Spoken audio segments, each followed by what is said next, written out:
What's up, guys? How we doing? Um, I figured I would talk about my childhood today. It's the last trauma dumping video I need to do, and then the rest of it, I add it to the trauma dumping playlist. Got my whole life story right there. And I just figured I would go ahead and talk about it today because I need to vent. I'm not feeling good. I've been making these videos about work and trying to stay positive, but the reality is I don't know what I'm gonna do. And I'm really stressed out. And so I thought I would finally talk about this that I've been putting off forever. I was born in Memphis, Tennessee. My mother had me when she was 15, and my father was 17. Apparently, whenever my mother was pregnant with me, my father, let's call him sperm donor. How about that? Beat the living shit out of her. Threw her down a flight of stairs, said, I hope it killed the kid. Just all these terrible things. Now, my mother is a manipulative liar and a narcissist. So how much of this story is true and how much isn't, I don't know. But what I do know is that people in the family do back up that he was abusive. Especially my grandpa. When I was born, my sperm donor took off. Never met him. And my mom found who I consider my dad and married him around the time I was born, like a little bit after. And when I was born, I was living with my mother, my dad, and technically my stepdad, but my dad and my grandma and my grandpa down in Memphis. And at, I think around age 3, we moved, age 4 maybe. I don't have a whole lot of memories of living in Memphis. We came down here. We moved to Holiday Island, Arkansas, or Eureka Springs, around there, and my grandpa and my grandmother started going through a divorce, and my grandpa came down with us to Eureka Springs, and it was actually a decent start to a childhood. It was a beautiful lake home. My grandpa was basically paying the bills while my 18-year-old mother at this point was trying to figure it the fuck out, and my stepdad, and I have fond memories of the lake house. We things were decent. And then when I turned 5, my sister was born. And technically my half-sister, but I don't look at it that way. And shortly after, my grandpa, I don't really know what happened, but my grandpa just kind of got to where he was like, look, like I can't support you anymore, and just kind of bounced. And my mom couldn't afford the lake house, and then my mom and dad went through a divorce. And I wish I had more to say about the lake house, but I don't remember a lot. I remember that my dad played the shit out of Metallica on the guitar. I remember the Fleetwood Mac album live CD in California my mom listened to all the time. She cooked this awesome barbecue chicken with Rotel, and it was a nice place. And I know that my dad, despite not being my blood relative, and despite being young and not having it all figured out, was good. And they got a divorce, and that's when my everything just kind of tanked. They got a divorce when I was about 6, right? And my mom, after my dad left, decided to dropped the bombshell on me that, you know, he's actually not your real dad. Your real dad is a dude named Chris, and he beat the shit out of me whenever, you know, you were conceived, and I made him sign his rights away. And that was an interesting thing to take in at 6 years old. I don't disagree with her telling me. I disagree with her telling me at the age she did.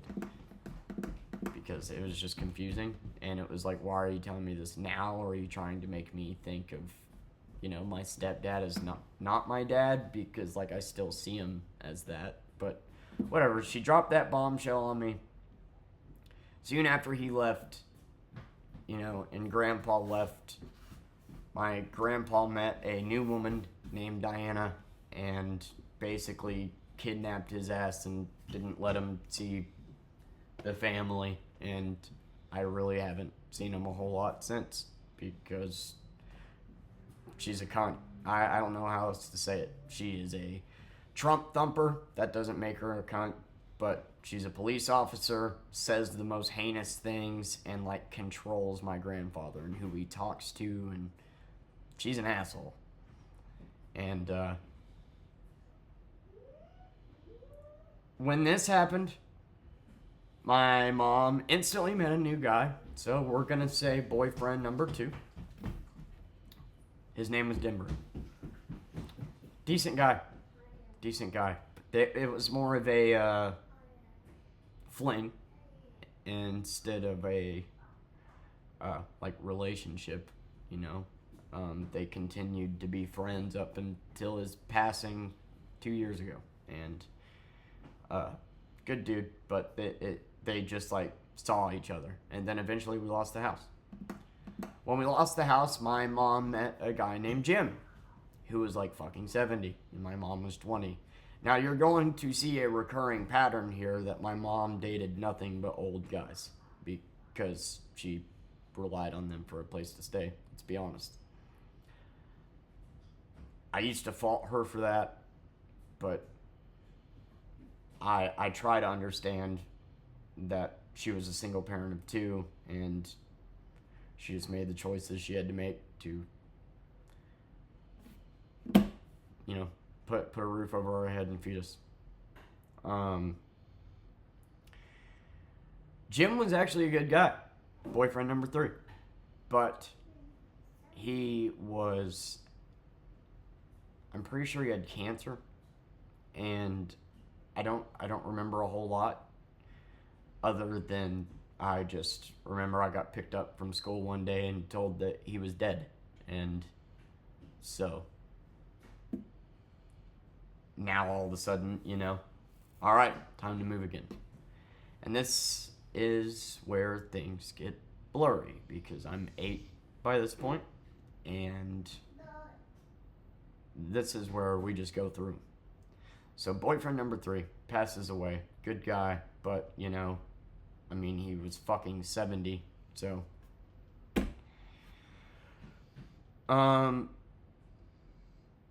Then my mom met James. We were at a hotel, the good old Victorian Inn, which is no longer a place in Eureka. It closed down. And we were just there.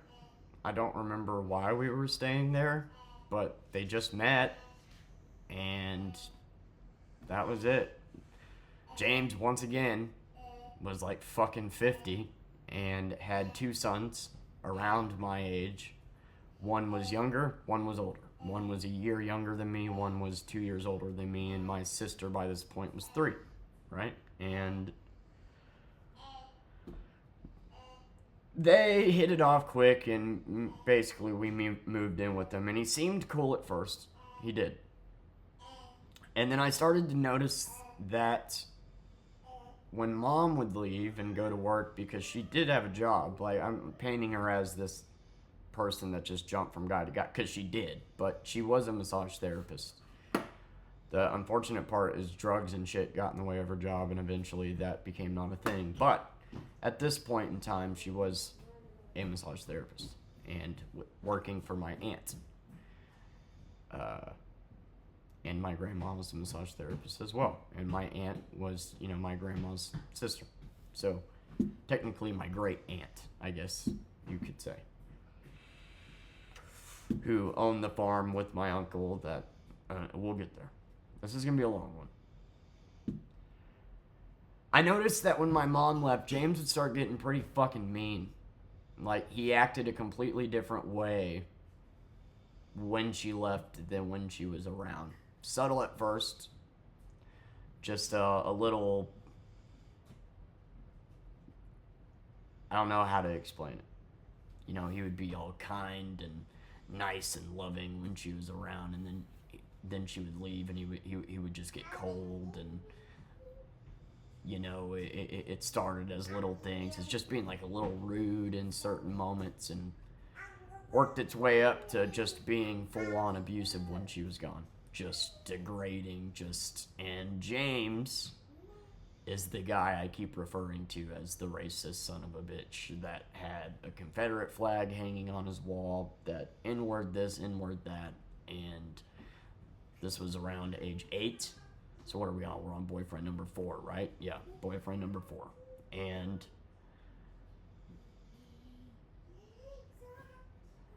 his boys were scared of him. They're good men to this day. And I think they became good men in spite of him, not because of him. But I wasn't. And he didn't like that. Dude, 6'5", weighed 350 pounds, 50 years old. I did not like the way he treated his boys. He was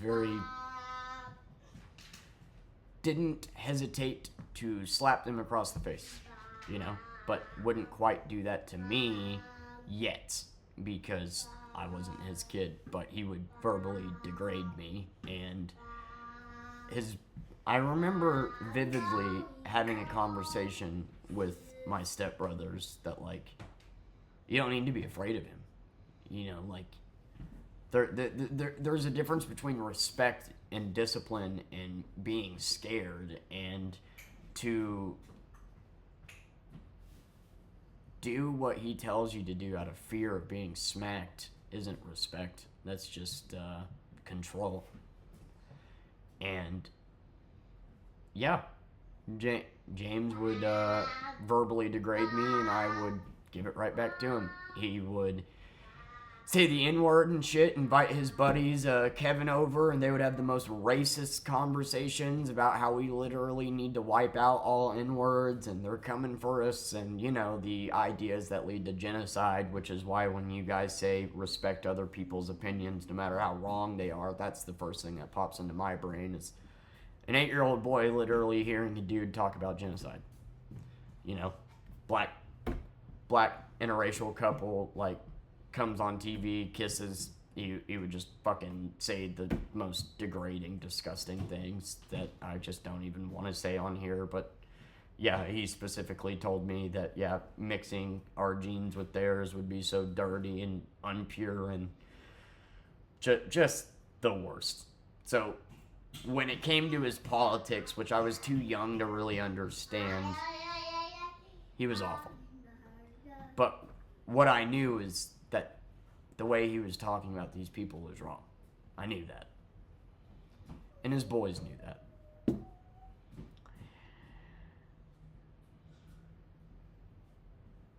He kept getting more and more abusive. Started, the longer him and my mother were together, the more comfortable he got finally exposing his true self and starting being rude to her, including me. So around this time, I'm jumping around too much, I'm sorry. When he started being rude, and that started becoming apparent that was his thing, that mom would leave, then he would start being an asshole, I started telling mom that. I'm like, dude, I don't want to go over there. He's a piece of shit when you're not around. He's not good. And this is when I got introduced to Perks. This is when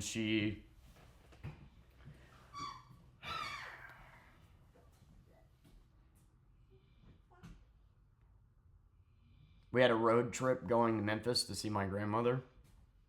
And James had a neighbor named Kim, who was this tweaker. And I didn't realize it at the time, but I later found out that James and Mom did meth together. I did not know that until I was an adult, but I can see that now after looking back on it for sure. So this is when my mother started like kind of spiraling, I would say. And Kim was this piece of shit, like, too. Like, she didn't like James at all, which I'll give her points for that. But, like, she just had, she dealt drugs, and she had everybody in the neighborhood come into her place for drugs, and my mom would go over there, and she would take me over there, which wasn't a good environment for an 8-year-old. But anyway, we went on a road trip with Kim, and yeah, I got a phone call that my kitten died, and I started crying, or Mom got the phone call, right, and I started crying that we just got this new kitten, and it died, and she gave me a perk 10, and floored me, melted into the seat, and was like, God damn, this feels awesome, like, I love this, I love it. And I remember specifically literally turning to her and saying, I really like this. This is awesome. And I just remember the look in her eye of like, fuck, like, what did I do? And yeah, what were you thinking? When we got back from Memphis, this was around the same time that I was starting to say, hey, I don't like going over there. He's a dickhead when you're not around. He's verbally abusive. He's, like, just inches short of putting hands on me. He beats the shit out of his sons. Like, no. I don't like being alone with him. I don't like my sister being alone with him. No. And this would be when she would, oh, well, here's a combo. Just shut the fuck up. And so I would, okay, whatever. Take a combo and go over there. Around this time, we got into a car accident. A very bad car accident. If you've noticed, the lines on my head are not straight, right? It's because I have a bump right here that sticks out. Because we got into a very, very bad car accident. Dude pulled out in an SUV, and my mom had a green Eclipse, and he just pulled out, and we smacked right fucking into him. And I don't remember it, but from what my mother said, my head just right on, the airbag didn't deploy, and my head just smacked into the dashboard, went onto the window, and then the car crushed my leg. Or didn't crush it, but it trapped my leg and caused bruising on the bone. So I got knocked the fuck out. And when I came to, I thought I was in a dream. And I went into shock. I came to, and all these hands were reaching in to grab me, and I thought I was in a dream. I literally thought I was dreaming, and they were zombies or something, and all trying to grab me, and I just started fucking swinging, dude. And I was like 10, and started swinging on the paramedics, looked down at my shirt, covered in fucking blood, like my nose was all fucked up, and my mom had to just fucking bear hug me, and I just started just like I was clearly in shock, and she had to just bear hug me, and luckily she was fine, my sister was fine, but I really got fucked up out of it. I got really severe whiplash, really severe concussion, a knot on my head to this day, a bruising on my shin bone, and my eyes were literally swollen shut, and it was rough. It was a rough one. It was scary. I'll never forget how just weird it was being knocked out. I've only been knocked out once, and like I don't remember the car accident. I don't remember 10 seconds up to the car accident. I just remember what my mom told me.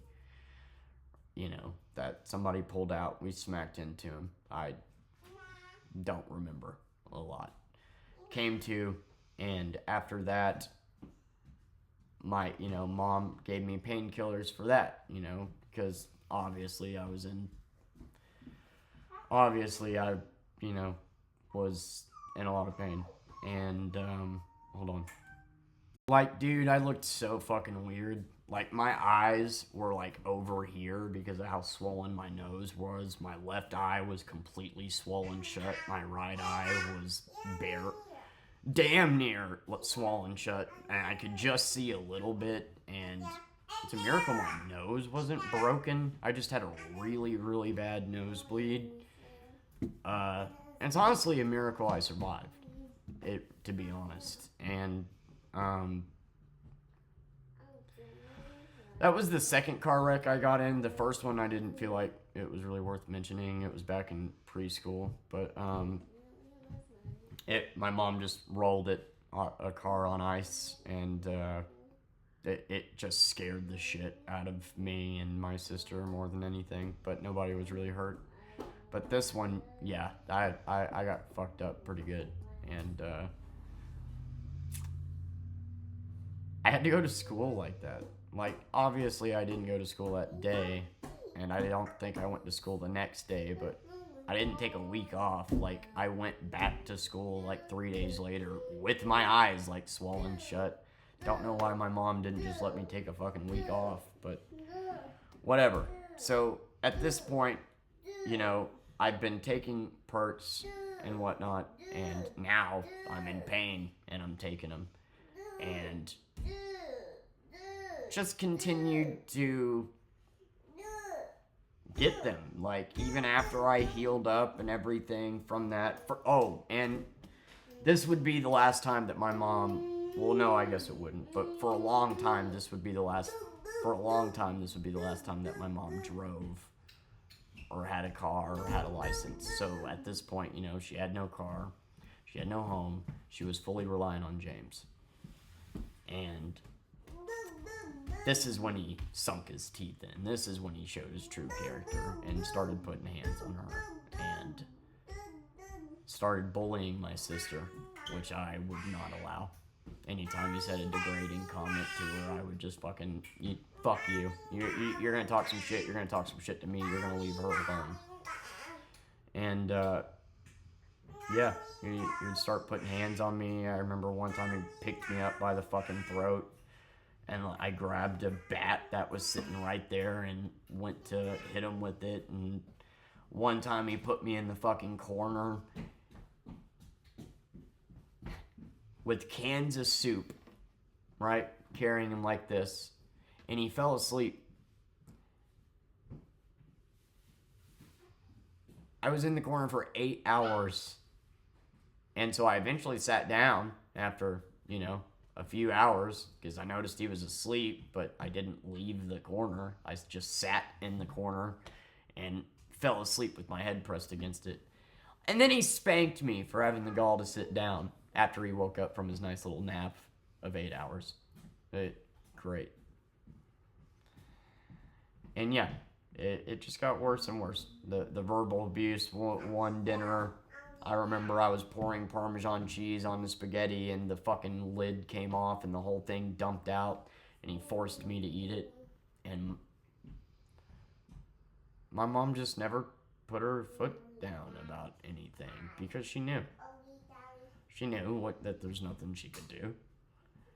I do remember her saying, like, dude, it was clearly an accident. And, like, yeah, he made me he's just degraded me and talked about how wasteful I was and blah fucking blah, when the reality is you're too much of a pussy to screw a Parmesan cheese lid on tight enough.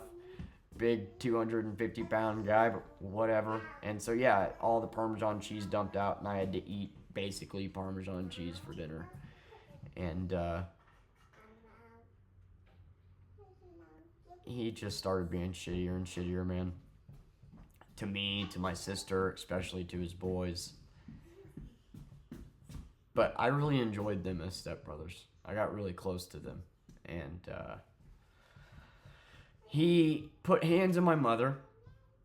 And my mom, I think, knew that the relationship was coming to an end. And so she immediately got a new boyfriend. What are we on? Boyfriend number 5. Ryan. The worst one. This is where we're going to get into some dark shit, if you're still here. At this point, I'm a full-blown drug addict. Mom's giving me perks on the regular. Alicia is, like 5. Her memories are starting to kick in, and I don't think she remembers a lot about living with James, other than he's just a piece of shit. Just a racist, abusive piece of shit. And Mom got an apartment with a roommate named Ryan. Ryan, once again, he wasn't as old as James. Hoorah. My mom was,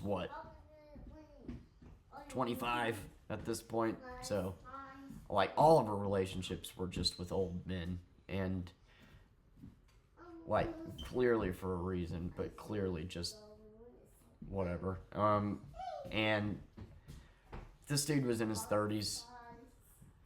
And James came over to the apartment in the middle of the night at 3 a.m. I was sleeping on the couch. It wasn't an apartment. It was a duplex. It was a 2-bedroom duplex, and then we had one, neighbor, basically. And this motherfucker broke in at 4 a.m. I was sleeping on the couch, and I guess my mom didn't lock the door or something, because he didn't break a window or anything. He just got in there silently, and he beat the shit out of Ryan in his sleep. I just want you to understand that the guy for the last 3 years that I listened to talk about how we're the superior race, who is 6'5", who is 300 pounds, is such a pussy that he had to punch somebody while they were sleeping. He broke into our house, beat the shit out of Ryan, and went to jail for it. For a year. And his boys went to go stay with their mother. Yeah, when we were living there, the boys actually went... Shit, I forgot. I'm sorry. The boys went with their mother every other week. So, the weeks that the boys weren't there, and it was just me and my sister with James, and my mom was at work, were the weeks that were the worst. That's when I was just there by myself, having to deal with him and his racist friends and his degrading bullshit and his physical bullshit. And then it would be like a fucking, like an angel, like a relief when the boys would get back, because he wouldn't be as awful. I mean, he was awful to them, don't get me wrong, but he wasn't so blatant about how awful he was being to me. And, so he beats the shit out of Ryan. He goes to jail for a year. He writes a fucking letter in jail, blah, goddamn blah, about how he's a changed man. He's found God now. I vividly remember James constantly screaming at God. Like, anytime anything bad happened, he would sit here and, look up in the sky and yell at God. Yeah. And, that's the James era. 3 years of verbally, mentally, and physically being abused, watching him slowly get to the point to where he was abusing my mom, and just being a racist, bigoted piece of shit. Also, I want you to keep in mind that my mom was always backing him up. She was always just as degrading to me. She was always mentally abusive, always said the most disgusting shit to me, and was physically abusive even up to my 20s. My mom was terrible to me, not to mention her boyfriends. And I formed a relationship with these boys that, like, they were like brothers to me. And when they broke up and I couldn't see them anymore, that hurt. That hurt. Anyways, Ryan, right?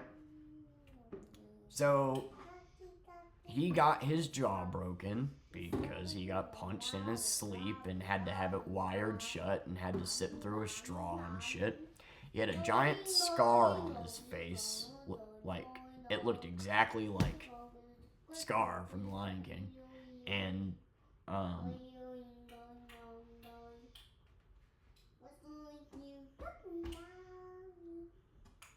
he was terrible. He was a drunk.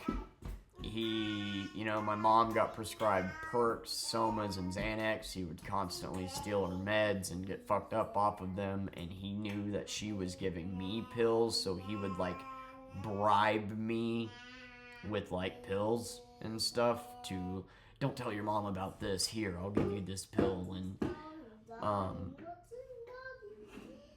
just an awful person. But my mom finally got a new car. It was a little piece of shit. It was a Geo.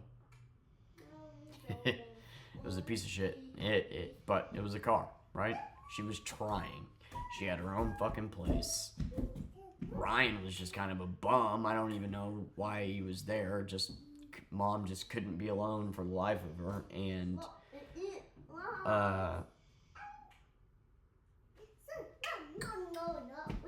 I don't even remember how old I was. I don't know, man, because ages 8 to 14 are such a blur because of how many different places we lived. And so Ryan beat the living shit out of my mom every day.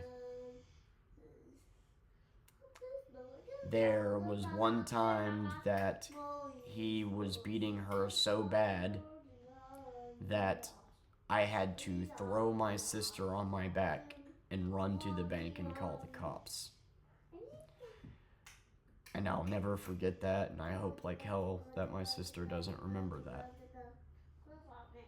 Because my mom just told me to run. And for whatever reason, he didn't go to fucking jail. And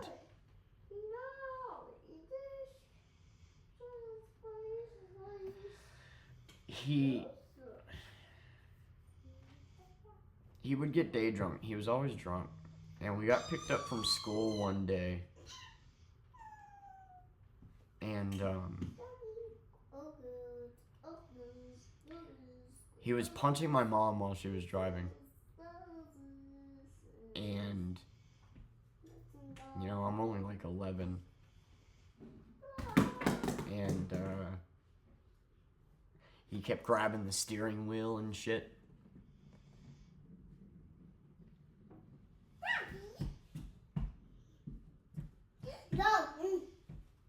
And he said that he was going to kill her and both of us.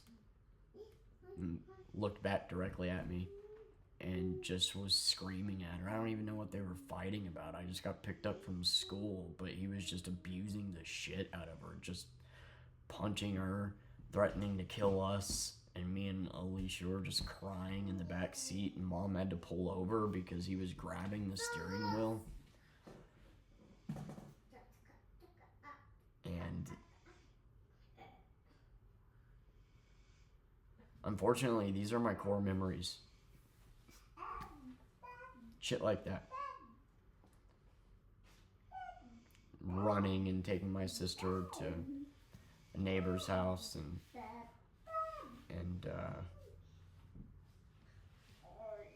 that him threatening to kill the entire family.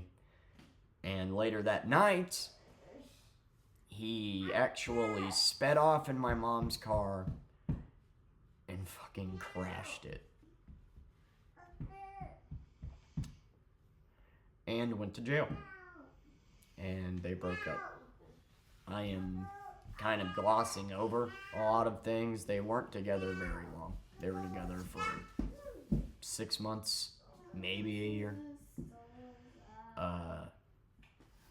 But the entire time, it was just non-stop fighting. It was non-stop him beating the shit out of my mother, putting hands on me, luckily not doing anything to Alicia, but just putting us in awful situations and like giving me pills and bribing me and shit. I don't even remember what about. I just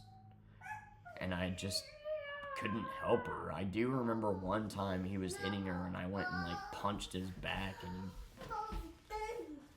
and I was just too little, you know, like I couldn't do anything. And the day in the car where he threatened to kill all of us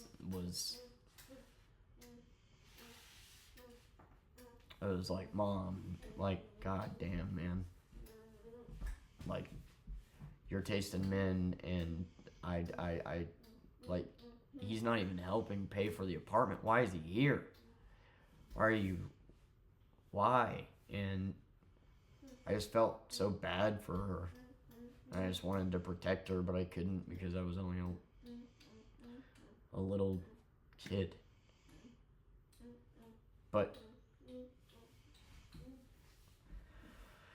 I was 11, and at this point, I was snorting perks. I was drinking. I was going to school drunk. I was going to school high, and like my addiction was full and steady by this point, because if Mom wasn't giving me pills, Ryan was. And I'm not going to completely blame them. I didn't have to take the pills. I didn't have to drink. I didn't have to do that shit. But when you're going to school and then you're going home to that, yeah, you kind of want to be high.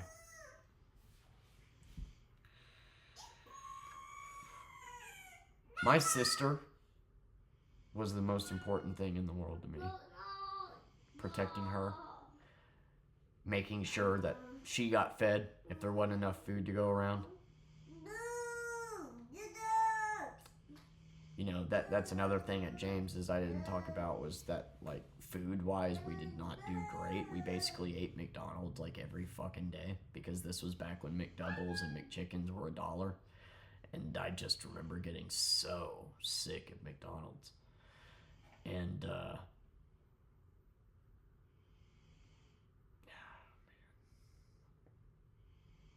I just always wanted to make sure that my sister was okay above all else. And my mom was not good to me. I'm talking about her boyfriends being shitty, but for whatever reason, my mom always treated me like shit too. Just would let her boyfriends not only be abusive towards me, but just acted like she hated me. She always had this disdain for me. Like, I remember at the lake house when I was 5, my sister was crying and she carried her up the stairs while I was playing Crash Bandicoot 2. And she said, "This is why I didn't want any fucking kids."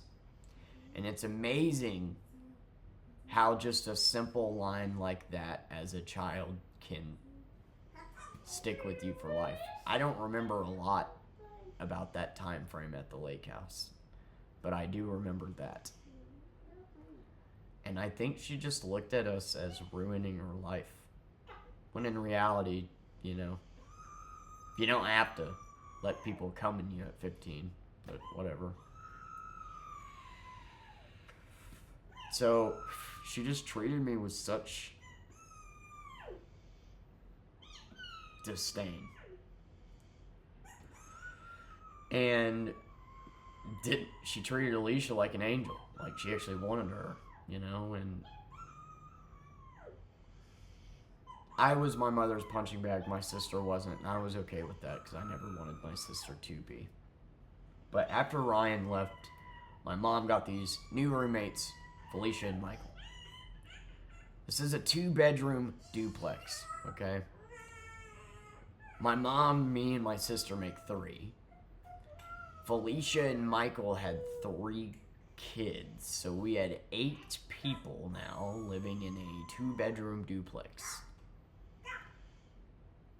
Felicia was kind enough to take my room. And me and Alicia just slept on the couches in the living room.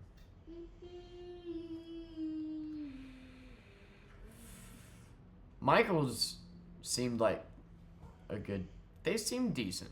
They seemed okay, but there was something off. And what I would later grow to realize was meth. That my mom was... See, when I was in high school, my mom was obviously on dope. But I didn't realize that she was at this time. And that explains a lot of Ryan's behaviors. And so a lot of times that my mother was with James, they were actually doing dope. And I would later come to find out that when Felicia and Michael moved in, same deal. And they had 3 kids, one of which was 1 year old, named Sonny. And I formed a bond, for whatever reason, with Sonny. He's such a happy little baby. And that deserved better parents.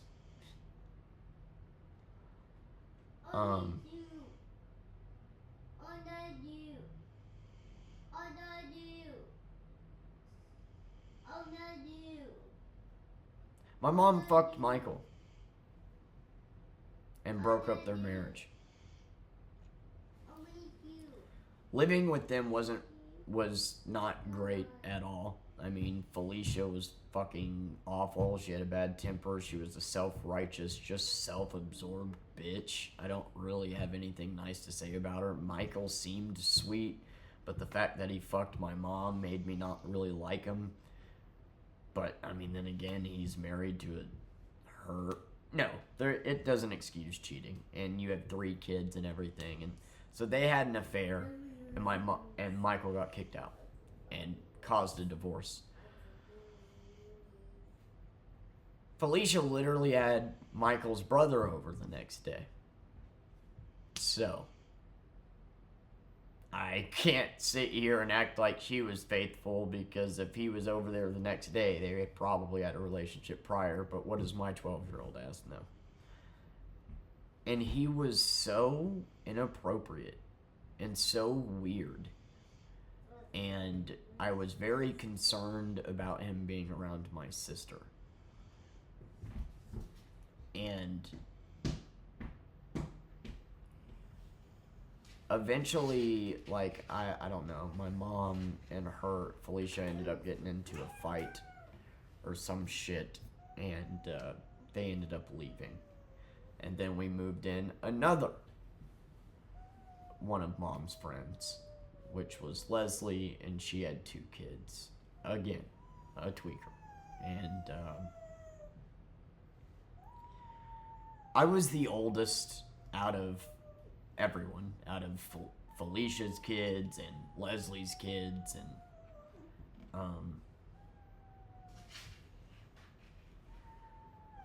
just,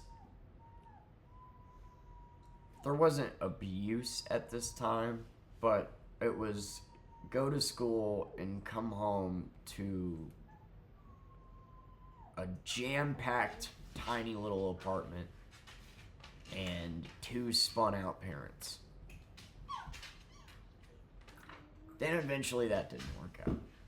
I'm sorry, I don't have a lot of memories of that, of these phases. I just remember they moved in. My mom didn't have a car anymore because Ryan wrecked it. And then once Leslie moved out, we lost the duplex. And I had my first girlfriend. Her name was Shelby. She was blonde, she was beautiful, and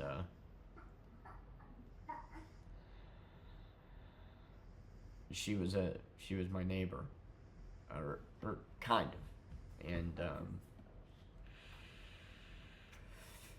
I really enjoyed living in the spot that I did, because I had a lot of friends. I had like 4 different guy friends that were neighbors that I would hang out with, and then Shelby. And so when we moved, one of my friends actually moved to Texas, and then Shelby ended up moving, and And then we moved, and I just, again, kind of didn't really have a relationship with my friends after that. And after this is where I'm going to do my best to start remembering shit.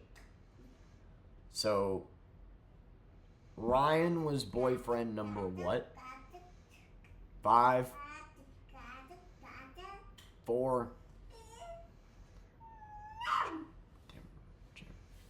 5. Yeah, Ryan was 5. Okay. So,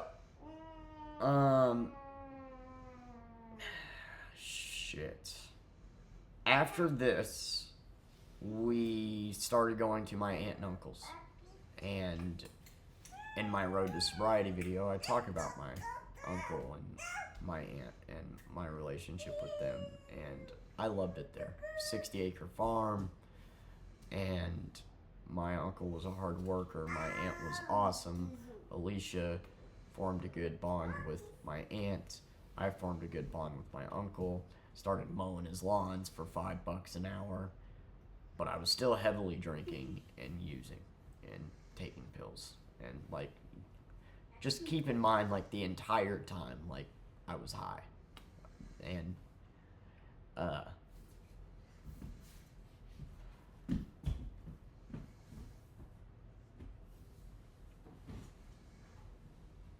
we go there, and then my mom meets, so my mom had these friends, Pat and April, that were also friends with James, and one of my childhood friends that I'm still somewhat friends with to this day. We say hey to each other every now and then.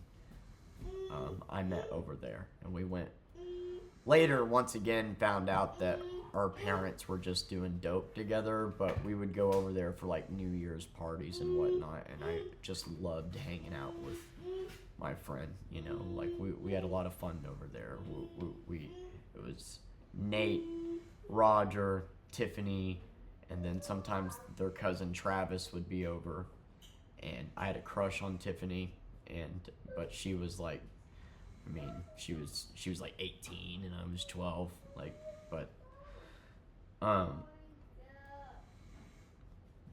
grew a really close bond with Nate, and we would sit up all night on like every New Year's playing Twisted Metal 4, and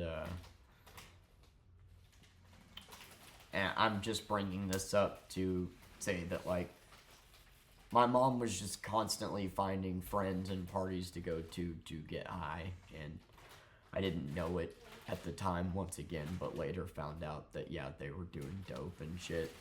But we went to several parties over there, and that's where she met her next boyfriend, whom was...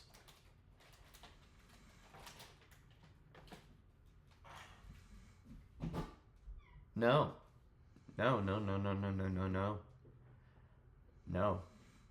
She met Tim. That was boyfriend number 6. We lost the duplex, and she met Tim. Who was actually literally lived across the street from James. So, James lived in Berryville. I was going to school in Eureka, and that duplex was in Holiday Island. So Holiday Island is 10 miles past Eureka. Berryville is 10 miles before Eureka. So I basically kept bouncing from Holiday Island to Berryville to Eureka to... So... She met Tim, who actually was a decent guy. A little boring, but decent. He had a daughter that my sister really got along with. And we moved in with him for, I want to say, a year. And nothing really abusive there. Nothing wrong. And I think that was my mom's issue, is she just did not want a good guy for whatever reason. Like, I'm not going to say he was a good guy. But he wasn't, like, abusive. He wasn't verbally abusive. He wasn't mentally abusive. Like, he was just trying to provide for my mom, and my mom was this demanding just user, you know? And he showed me the Freddy vs. Jason album. And because he had that, and we had a similar taste in music. And so that was boyfriend number 6, and they ended up breaking up because mom cheated on him with at the party with boyfriend number 7, who was Bill. So around this time, I got in trouble at school for being high and taking pills to school, rightfully so, got kicked out, and started going to Cassville School, where I met my first girlfriend. Like, first real girlfriend that, like, I lost my virginity to and shit. And,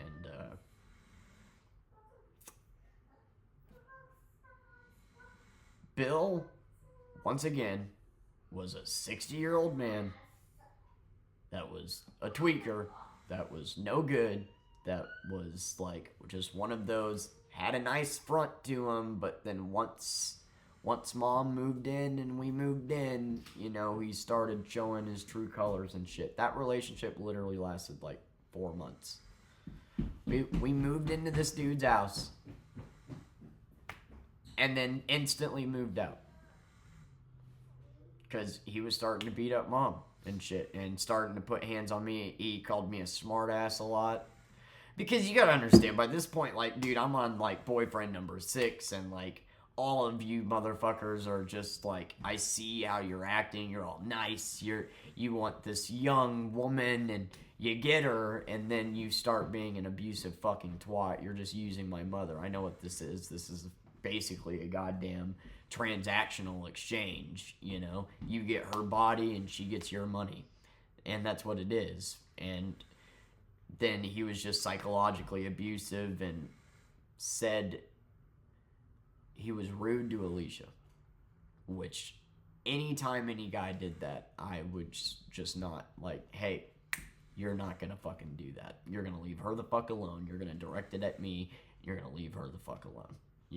And I really wonder how much my sister remembers of all this, because she was 5 years younger than me. So I think at this point I was 12 or 13, which would have made her 8. So I'm sure she remembers living there. But this place was rough. No food, full of roaches.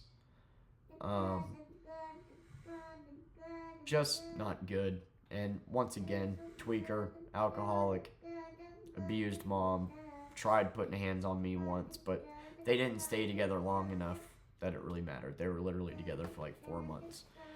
So then my mom, once again, met another dude at a party, boyfriend number 8, John.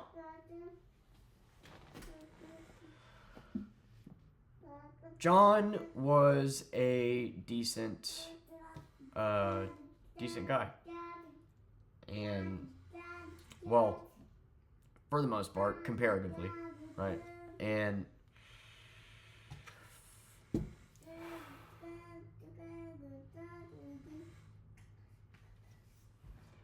so I was dating my first relationship. I felt the need to mention this because my first relationship did not go well.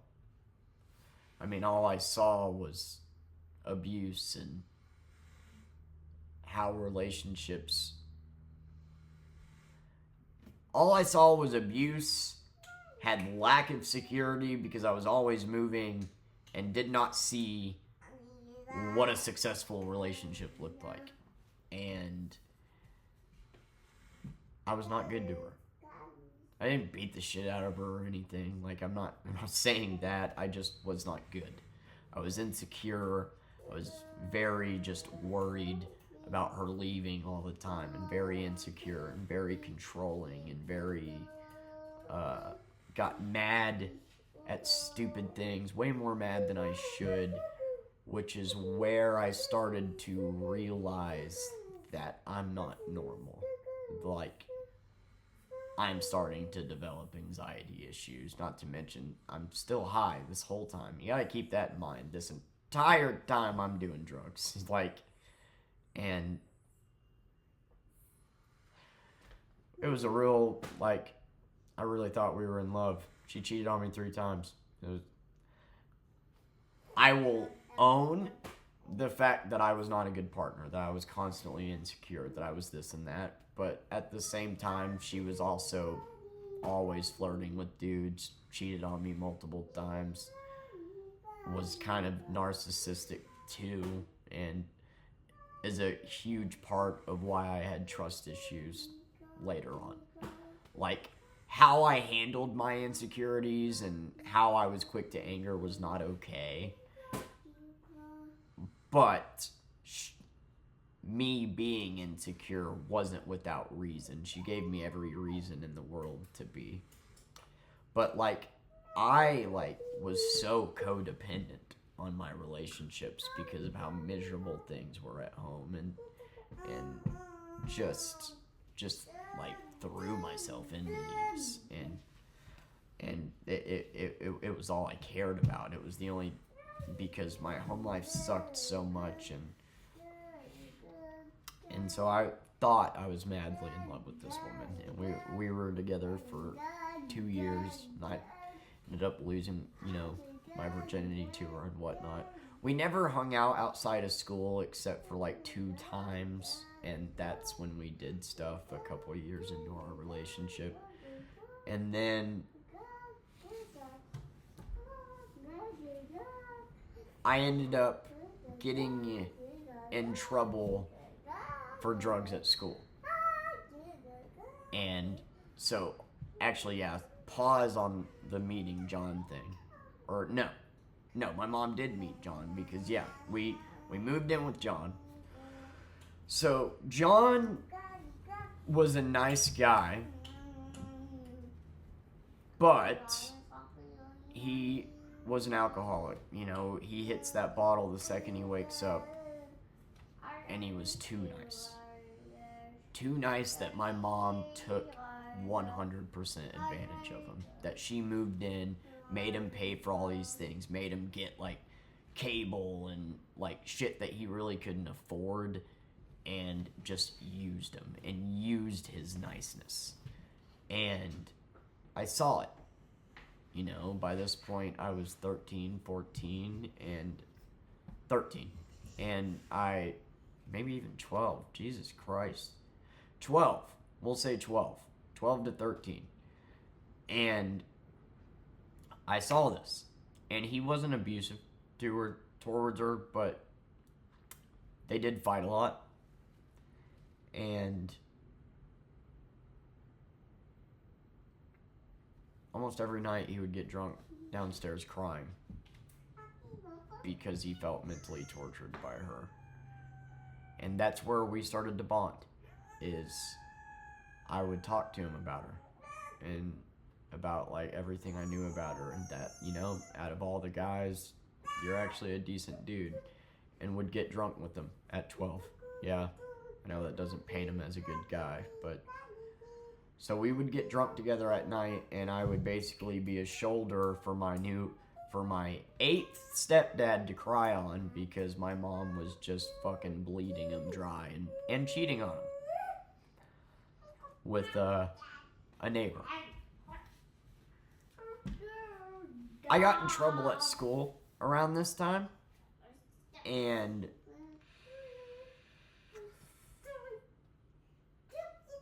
went to Memphis.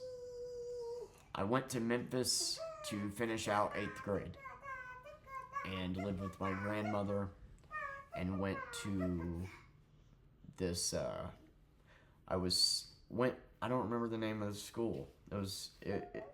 But went to this school, graduated 8th grade there. It was a K through 12 school, so it wasn't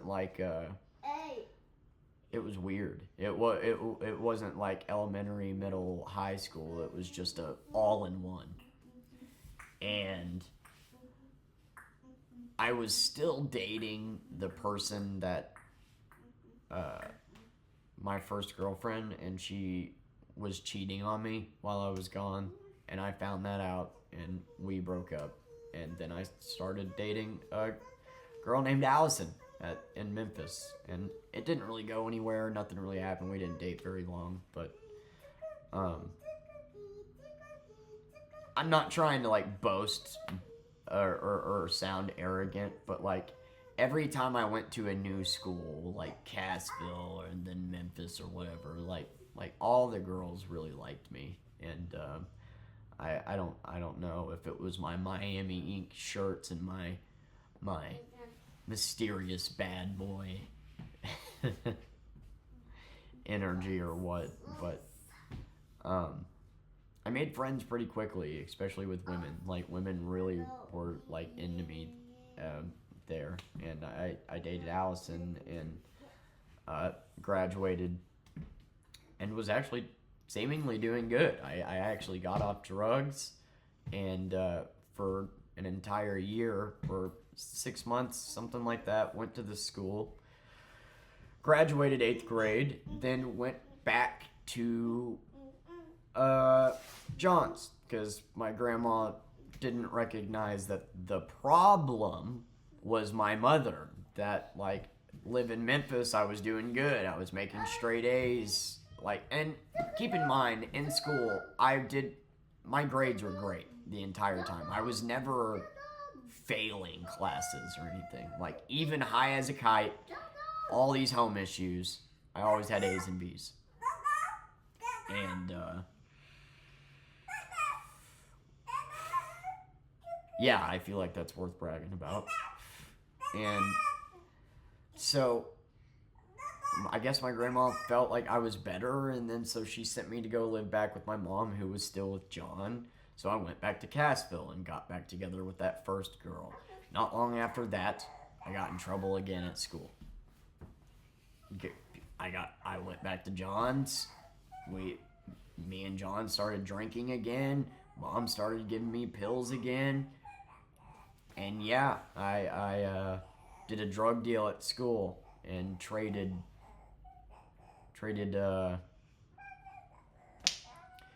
weed for pills. And the person I traded it with tried smoking it in school like an idiot and told on me. And but I'm the idiot, you know.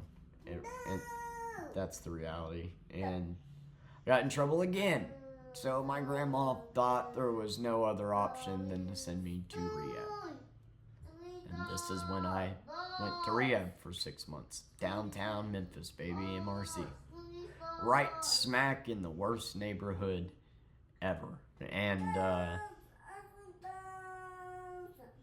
while I learned a lot of things that were important and look back on it, and I'm glad I went, I am pissed off at my grandmother for sending me there. Like, have a little bit of fucking common sense. I lived with you. I was doing fine. I was doing good in school. I was staying out of trouble. Most importantly, I was sober. I went back to my mother's. Now I'm doing drugs again. Now I'm, doing bad in school again. What's the common denominator here? Like, so instead of spending all this money to put me in rehab, like, I wish you would have just let me live with her. And no, I went to rehab for 6 months, and this was a real rehab. This was not a 90-day, 30-day, and then you're out. This was a you don't get out until you earn your way out type rehab. And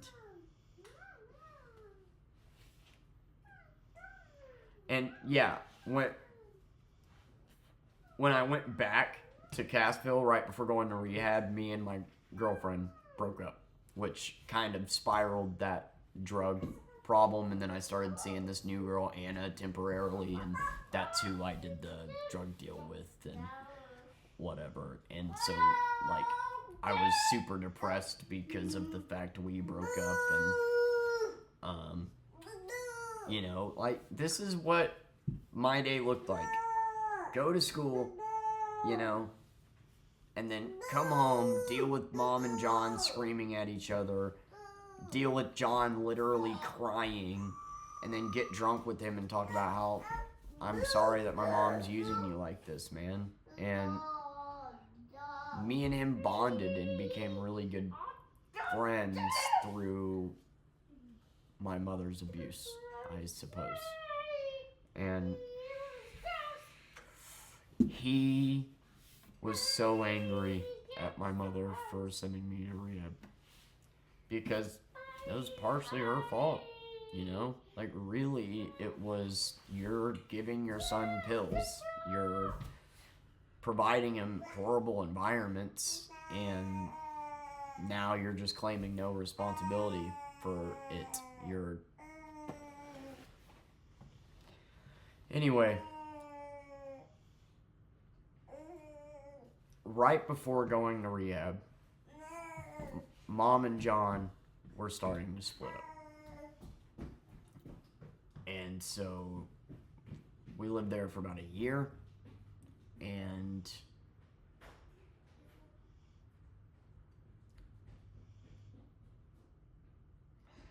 and that's what it was like the whole time.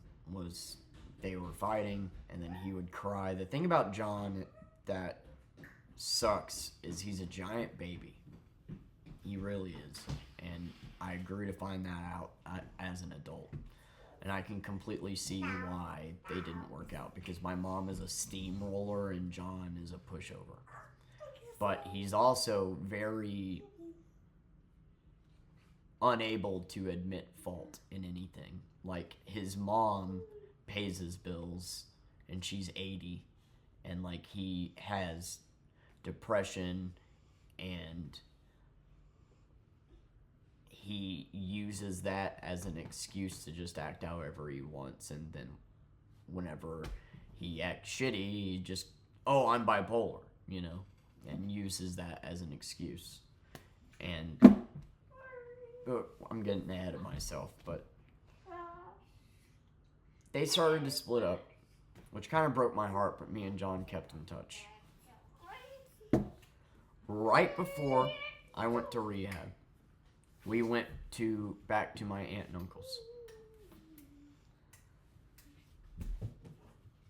My uncle took me on a month trip to Colorado. I was about to go to rehab. I was suspended from school. I was scared. And he saw the environment and the constant moving and the abuse and mom giving me drugs. Like, he knew all of it. So he wanted to take me on a trip, just me and him, to Colorado, and put me to work and try to get me to sober up. And so we drove 16 hours to Colorado and had one of the best months of my life.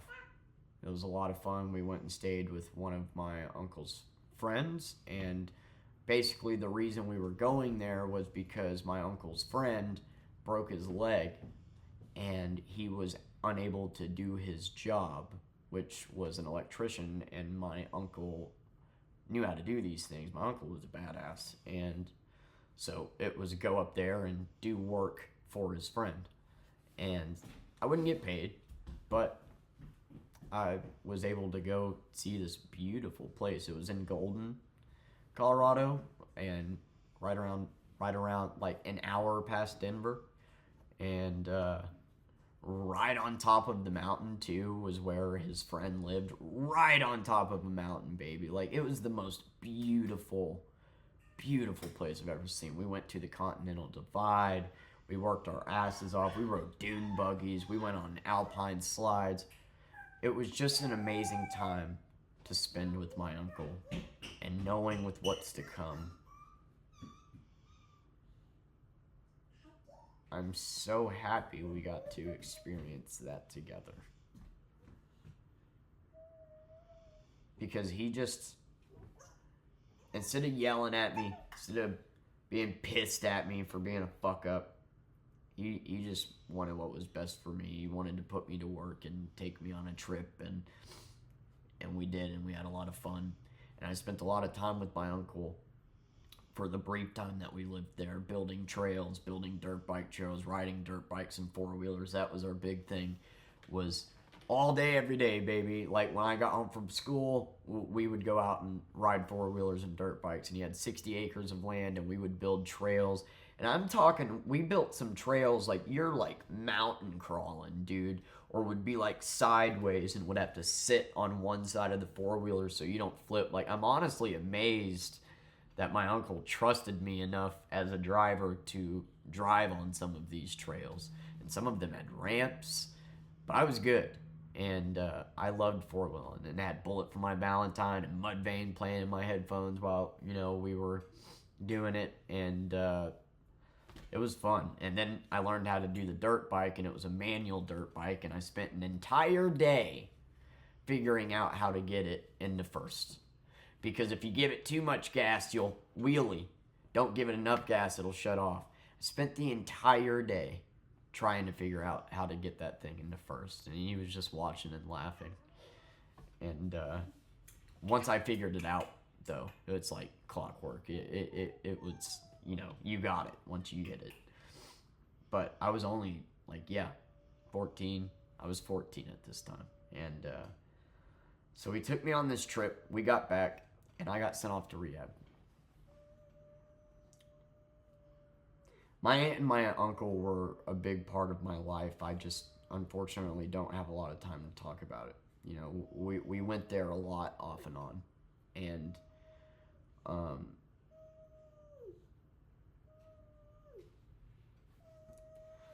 they were good people.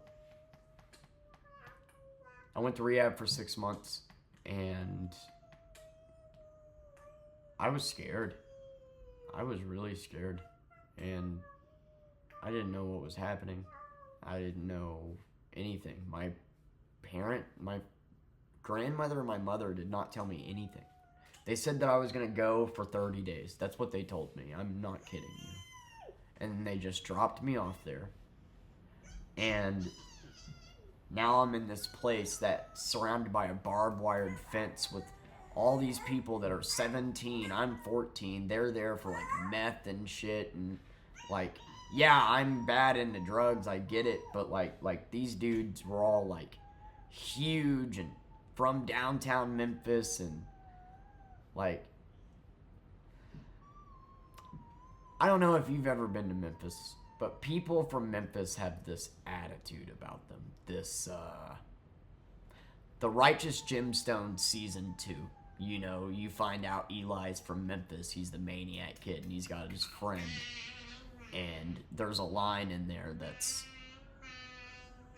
"I'm from Memphis, motherfucker. We used to take twinks like you, fill your pockets with rocks, and drown you in the Mississippi."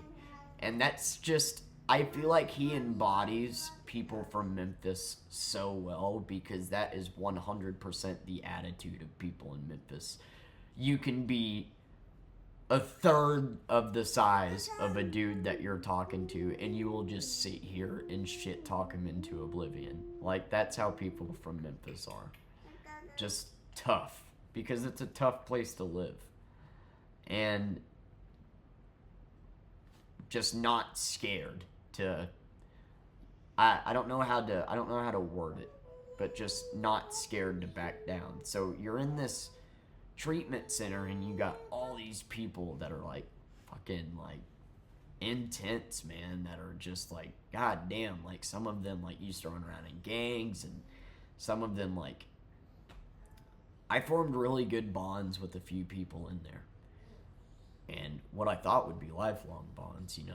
I feel like if you go through something like that together, that you're basically brothers. But unfortunately, every single person that left there relapsed, including myself eventually.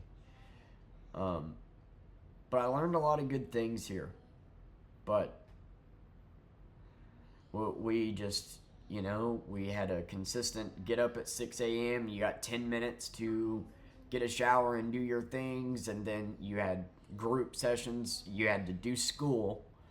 And you did school from 9 to 1. And then you did lunch, and each person was assigned a chore, and then you would do therapy, and then you would do a chore, and then you would do therapy, and then you would go to an AA meeting every night. And so we went to AA meetings all across downtown Memphis, and I got to know that community very well, and I'm very grateful for them. Got some good people in AA, man. And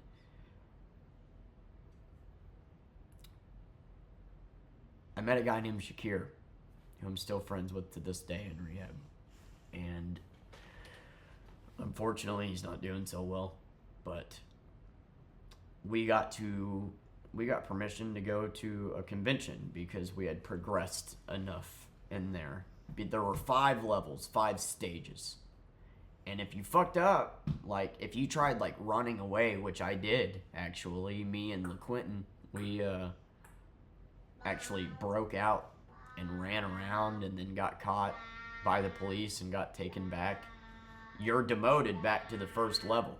So there were people there that had been there for a year and a half. And yeah, my dumbass. I mean, I had only been there a month, I think, at this point, and demoted myself all the way back to the bottom. And when you got there, to show that you were new, you had to wear this robe and slippers. And then once you graduated to a certain point, you could wear your own clothes. So you were demoted back to robe and slippers. And I shit you not, me, a little white boy, was running around downtown Memphis where prostitutes, drug deals were going on. Like, I could have gotten myself killed. And I was scared. I didn't know anything about this and what was going to happen and when I got out. And that was my number one question, is like, when am I getting out? And nobody would give me a solid answer. And every Sunday was family visits and family therapy sessions. And my grandmother came to visit, and I just begged and pleaded with her. I was like, dude, it's mom. It's mom. Like, I understand. I am an addict. You are right. But it's mom. Get me away from mom, dude. And we're fine. And she just thought I didn't believe me. She didn't believe me when I said that my mom was giving me pills. She thought I was lying, making this shit up to try to avoid any responsibility. And no, I take responsibility for the fact that I kept the addiction going, that I kept seeking it out, that I absolutely do. But the fact is the environment that my mom was providing me, plus giving me drinks, giving me joints, giving me pills, was the cultivation of why I was such an addict at such a young age. Getting me out of that environment was the most important thing. So that's why when I lived with her in 8th grade, I was fine.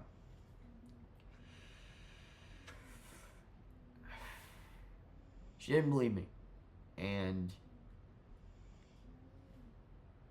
my dad came. Tim, my stepdad. I was there when I was born. For the first time since he left, he actually came to rehab to visit me. And I always held this anger towards him because I simply didn't understand the rules and the laws. He actively kept trying to get my sister, but wouldn't get me. And, you know, I was only like 12 and 14. I didn't understand that because I'm not legally his, there's nothing he can do. There's nothing he can do. Legally, he can't get me. He can only try to get her. And I looked at it as like he didn't want me. But he showed up to rehab, and he was there. And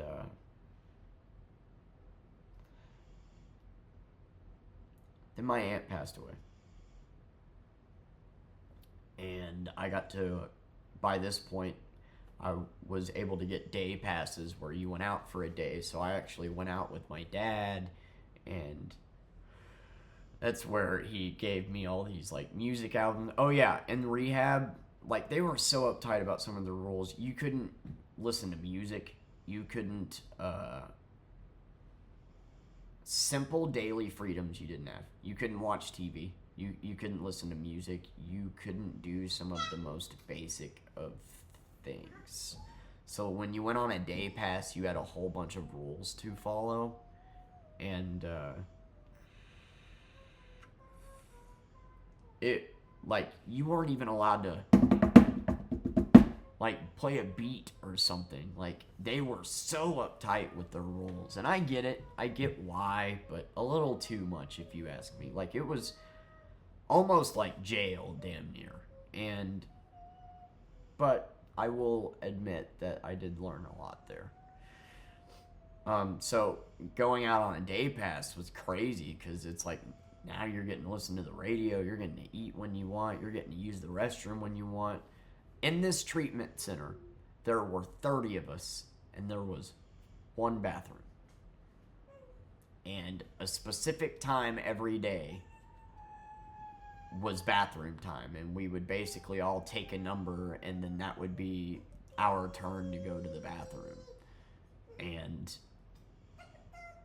you only had a 30-minute time span, so if somebody spent too long in there, you would just not get to go. I'm not joking you, which is so fucked up. And it was a co-ed. There were guys and girls, and I was the youngest one there.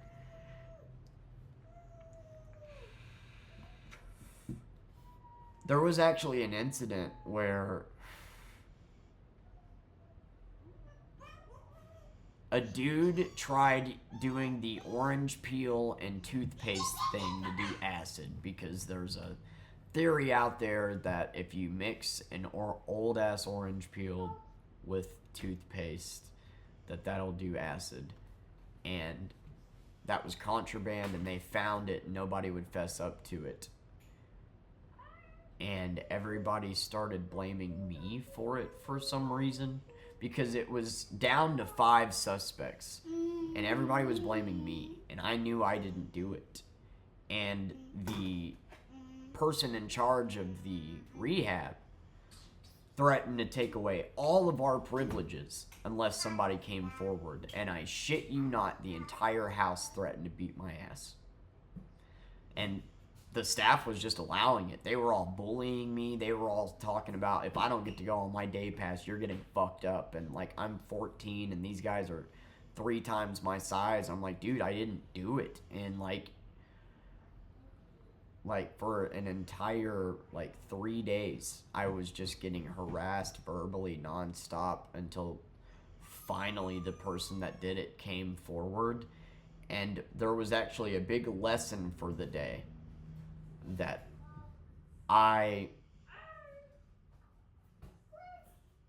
they literally took us all to a room and they said, you need to apologize to him. You sat here and you belittled and berated this guy, threatened him, and you need to apologize because he did nothing. And they allowed me a moment to speak to everybody. And so I literally told them all, I don't know why I'm including this in the video, but it was a big moment because I was 14, I was the youngest person in there, and all these people were older than me, and and it showed just a great deal of strength to constantly be, looked at like this, threatened by everybody and whatnot, and over something I didn't do, and here I am staying true to my guns, sticking up for myself, and I didn't do it. I'm not going to fess up to something I didn't do. I didn't do it, and I just got so scared. I got to where I was crying, and that's what made the person come forward, because it was actually my friend that I formed in there. And he came forward, and he was like, and they allowed me a moment to give a speech to all of them, and I put them in their place. And then I just said, for 3 days you sat here and you bullied somebody half your size, and I told you that I didn't do it, and I just basically gave a long speech of how I hope this is a lesson that I don't remember exactly what I said, but it was a big deal. And we even talked about it in the family therapy session, and they were just so proud of me for showing strength and patience, because for 3 days I had to deal with 30 people verbally abusing me. Anyway, I thought that was worth including.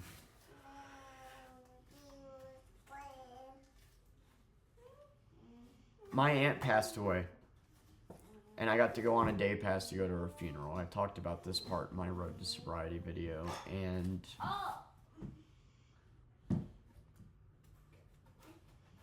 I saw my uncle, And keep in mind, like 5 months ago at this point, or I guess it would have been, no, more like 7, we went on our Colorado trip, and he was basically my biggest father figure.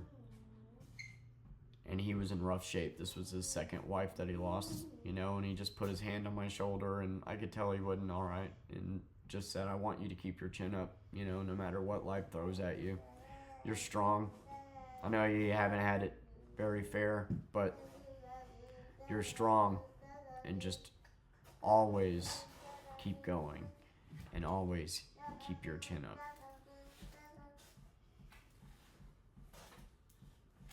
And 2 weeks later, he killed himself.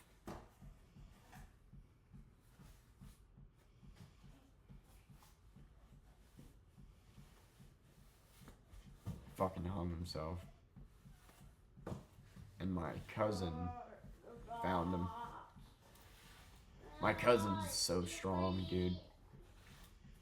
Both of his parents killed themselves. That's my cousin that I talk to, that I say that I go over and see. And that broke me. And I actually got out of rehab the day that my uncle killed himself. They let me out early because I was supposed to get out 2 days after that, and they just went ahead and let me out. Which sucked, because usually you have a graduation ceremony where you go around to everybody in the room that you just spent 6 months with and talk to everybody one-on-one and thank them all and tell them their opinion on them. And I didn't get to do that. I just left sobbing, and everybody that I had grown to know for 6 months, were basically family at this point, was just confused. And I didn't even really get to say bye to them. I just left sobbing. Because they told me my uncle killed myself and then said, we're going to let you out today. Your grandma's here all ready to pick you up. And I went and spoke to a treatment center that night. Once you get 9 months of sobriety under your belt, you're allowed to go to treatment centers, rehab facilities, and share your story for an hour. And that's what I did that night. And I talked about how my uncle killed himself and all this shit that I went through as a kid, and all I want to do right now is use, but here I am talking to you.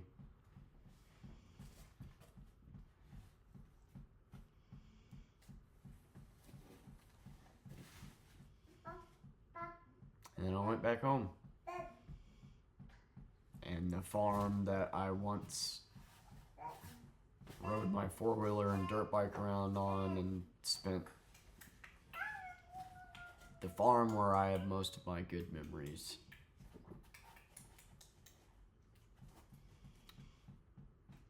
I've only went back to once since.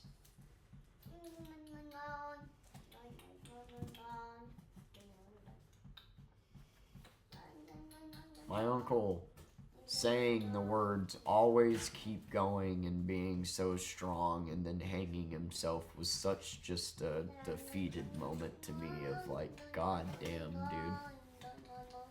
So you can really just go through life being the best person, being the strongest person, and all of it just be in vain.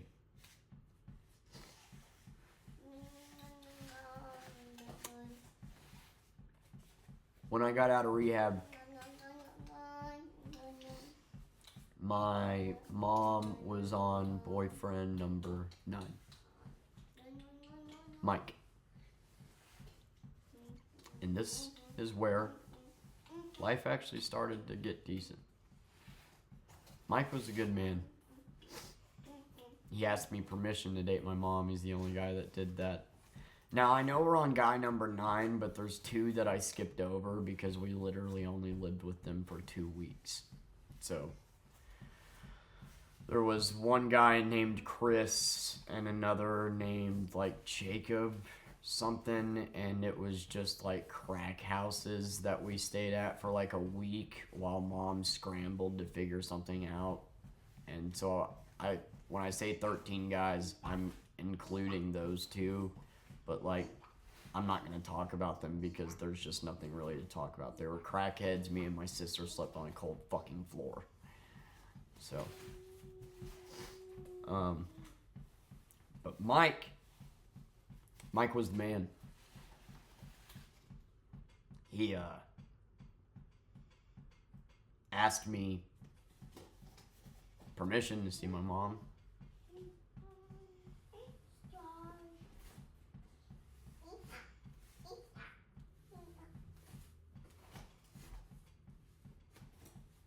And I made him laugh a lot. I was really, I don't know, just a jokester, and I made him laugh a lot. And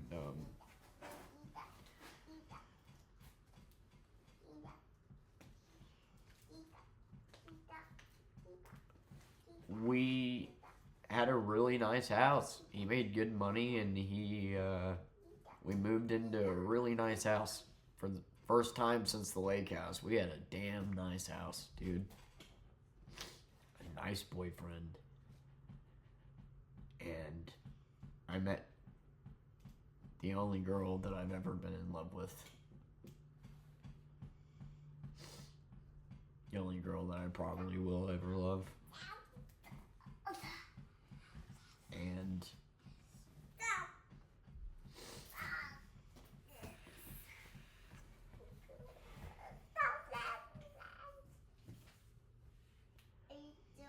life took on a beautiful rhythm. You know, so I spent freshman year in rehab, and then sophomore year I was back in Eureka Springs school. So I went from Eureka Springs to Cassville to Memphis, back to Cassville, back to Eureka Springs. So the last time I was in Eureka Springs was 6th grade. I did 7th and 8th grade in Cassville. Finished out 8th grade in Memphis. Went back to Cassville in 9th grade. Then went to rehab to finish out 9th grade. Then back to Eureka in 10th grade. And that's where I met my high school sweetheart. And she actually didn't even come over because of me. We just, I had a friend who was a mutual friend of hers, and we happened to just be walking home because she wanted to come hang out for a minute, and we ran into Naomi, and she decided to come over. And so I had 2 girls over, and Alicia, my sister, made friends with Naomi and invited her to come back the next day. And I just thought Naomi was the most beautiful girl I've ever seen. And just tried playing it cool. And the next day, we got off the bus, and she was walking with my sister. And she was like, yeah, your sister invited me over. And, like, Naomi was only a year younger than me, and I was like, oh, cool, and just continued to walk in front of them, and she literally said, yeah, look at you pretending like you don't care. Called me on my shit, and she came over, and we hit it off. She was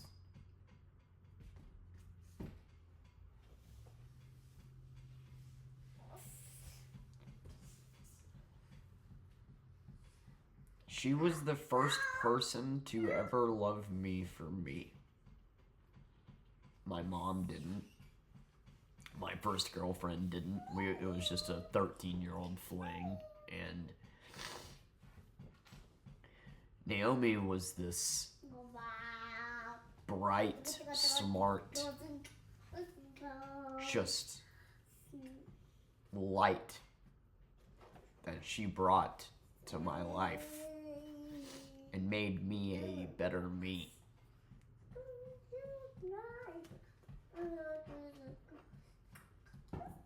And I ruined it. We just hung out. You know, she came over, we hung out, we hit it off, and I found out that she was literally my next door neighbor. Literally my next door neighbor, dude. And she had a boyfriend. So we weren't like flirty or anything, but one night she came to spend the night. And for whatever reason, our parents were okay with it. And we didn't do anything. We just rented some movies from the video store that's now closed. We got Dude, Where's My Car? Meat Train. No, it's not Meat Train. Midnight Meat Train. And one more that I can't remember.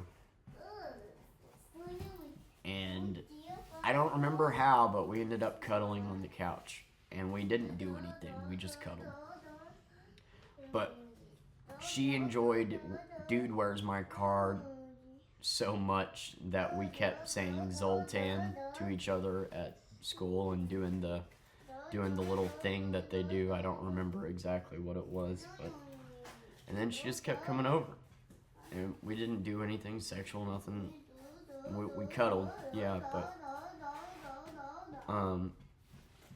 then her and her boyfriend broke up, and I didn't make any moves or anything, and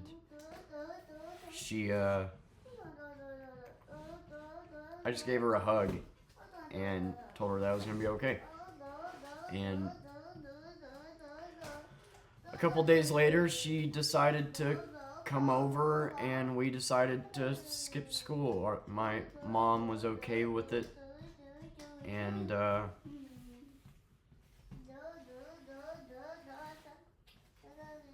we hooked up. And I remember going to Mike and saying, "Hey, can we go to the store? I need to." And there was this joke, this inside joke, where because Mike and Mom knew that, like, even though me and this girl weren't dating, that we were gonna eventually date. And Mom really wanted me to date her too. Like, she just absolutely loved her. And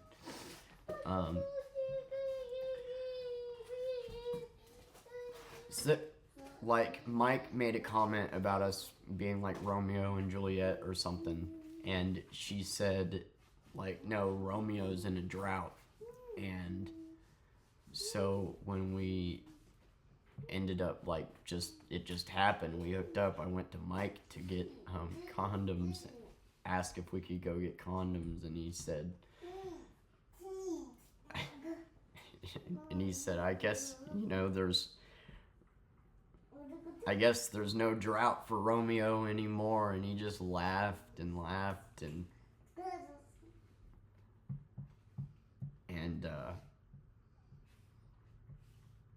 we started dating, and we hit it off.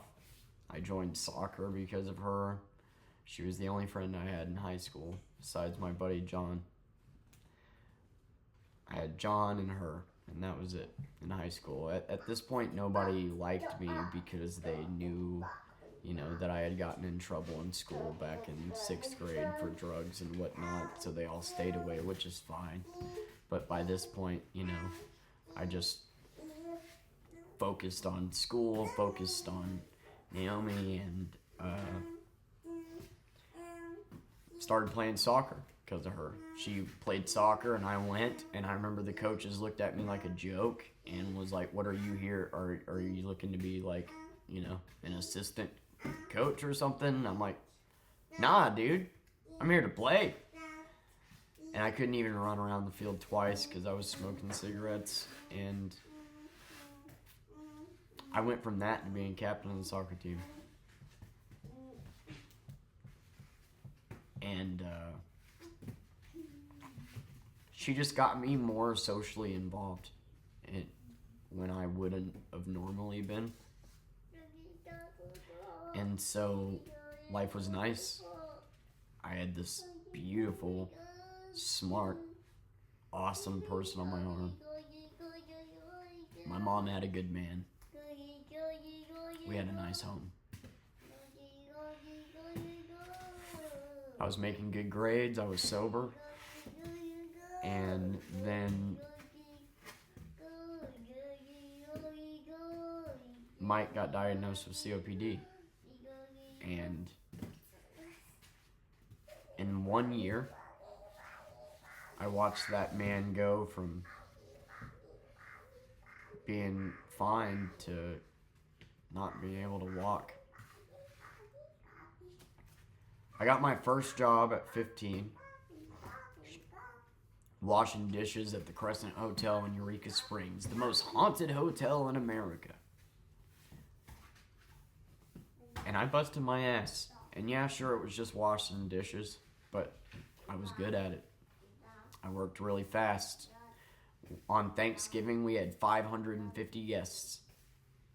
And they had told me that every Thanksgiving that the dishwashers are usually there till 6. And I said, and for the first time, we did not get behind. I took no breaks. I worked 12 hours straight and just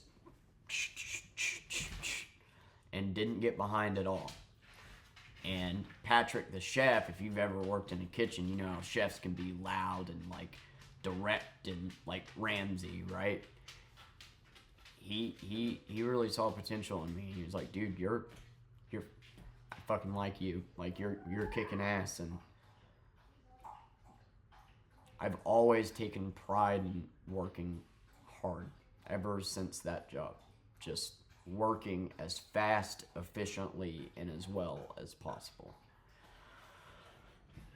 But Mike, he got me the job because he was the food and beverage manager at the Crescent, and that's what paid him so well. But COPD made him lose his job because he couldn't fucking move anymore. And at this point, I was promoted to food runner. My job was to grab the food from the first floor in the kitchen, run it up 4 flights of stairs to the restaurant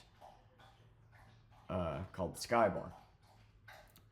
And so I was playing soccer. I was running up steps for a living, carrying 20 pounds, 10, 15 pounds of food, and I was in shape, baby. I was in good shape. And I made $8 an hour plus tips. And this was back before minimum wage was raised and everything. Right now it would probably be like 13 an hour plus tips. Because you didn't make a lot of tips. That wasn't your main wage. The main wage was $8 an hour. And then you would make like maybe $40 in tips. But I was making decent money. I was playing soccer and I was making good grades. And my mom just could not be proud of me. Like, things were going good at home finally, yes, but mom was still the same old mom, just degrading me, just... You're not going to be able to keep your grades up if you played sports, kept my grades up. You're not going to be able to keep your grades up if you get a job, too. Got a job, too, kept my grades up. And would never just say, I'm proud of you. No, it was always spite. As if I was living the life she never had because I was 16 and didn't have a fucking kid.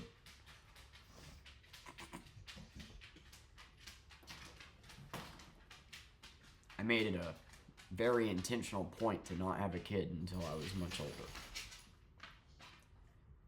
And,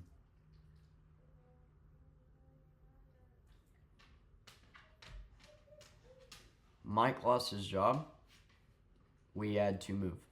We had to downsize and get a 2-bedroom, once again, duplex, which was just down the street. It was actually even closer to Naomi. Now I could literally spit on her house. Like before she was like, a quarter of a mile away, like basically neighbors. But now she was like literally in my backyard.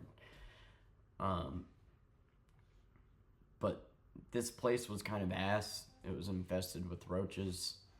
And Mike was doing taxi services for Eureka. And you could just see him going, man.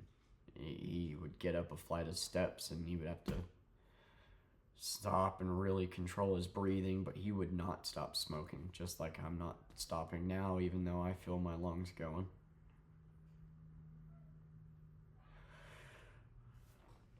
Once he downsized, Mom started cheating. Once he started getting sick and, didn't have the big bucks to spend on Mama, she started cheating on him. And he would consult me about it and come up and was like, when we first met, one of the things that you told me was that your mom is a liar. And that's what I did. I straight up, when he asked me permission to see her, I said, yeah, but there's one thing you need to know about her. She is a master manipulator and a liar. And so he would come to me for advice about my mom. And he spent the last year of his life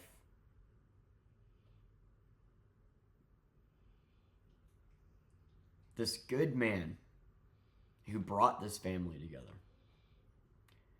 who provided us with some of the best years of my life, who loved my mother, absolutely loved her. Sure, he was older, but my mom was in her 30s by this point, but he was head over heels for her, would do anything for her. He was dying watching this woman cheat on him and watching our family tear apart.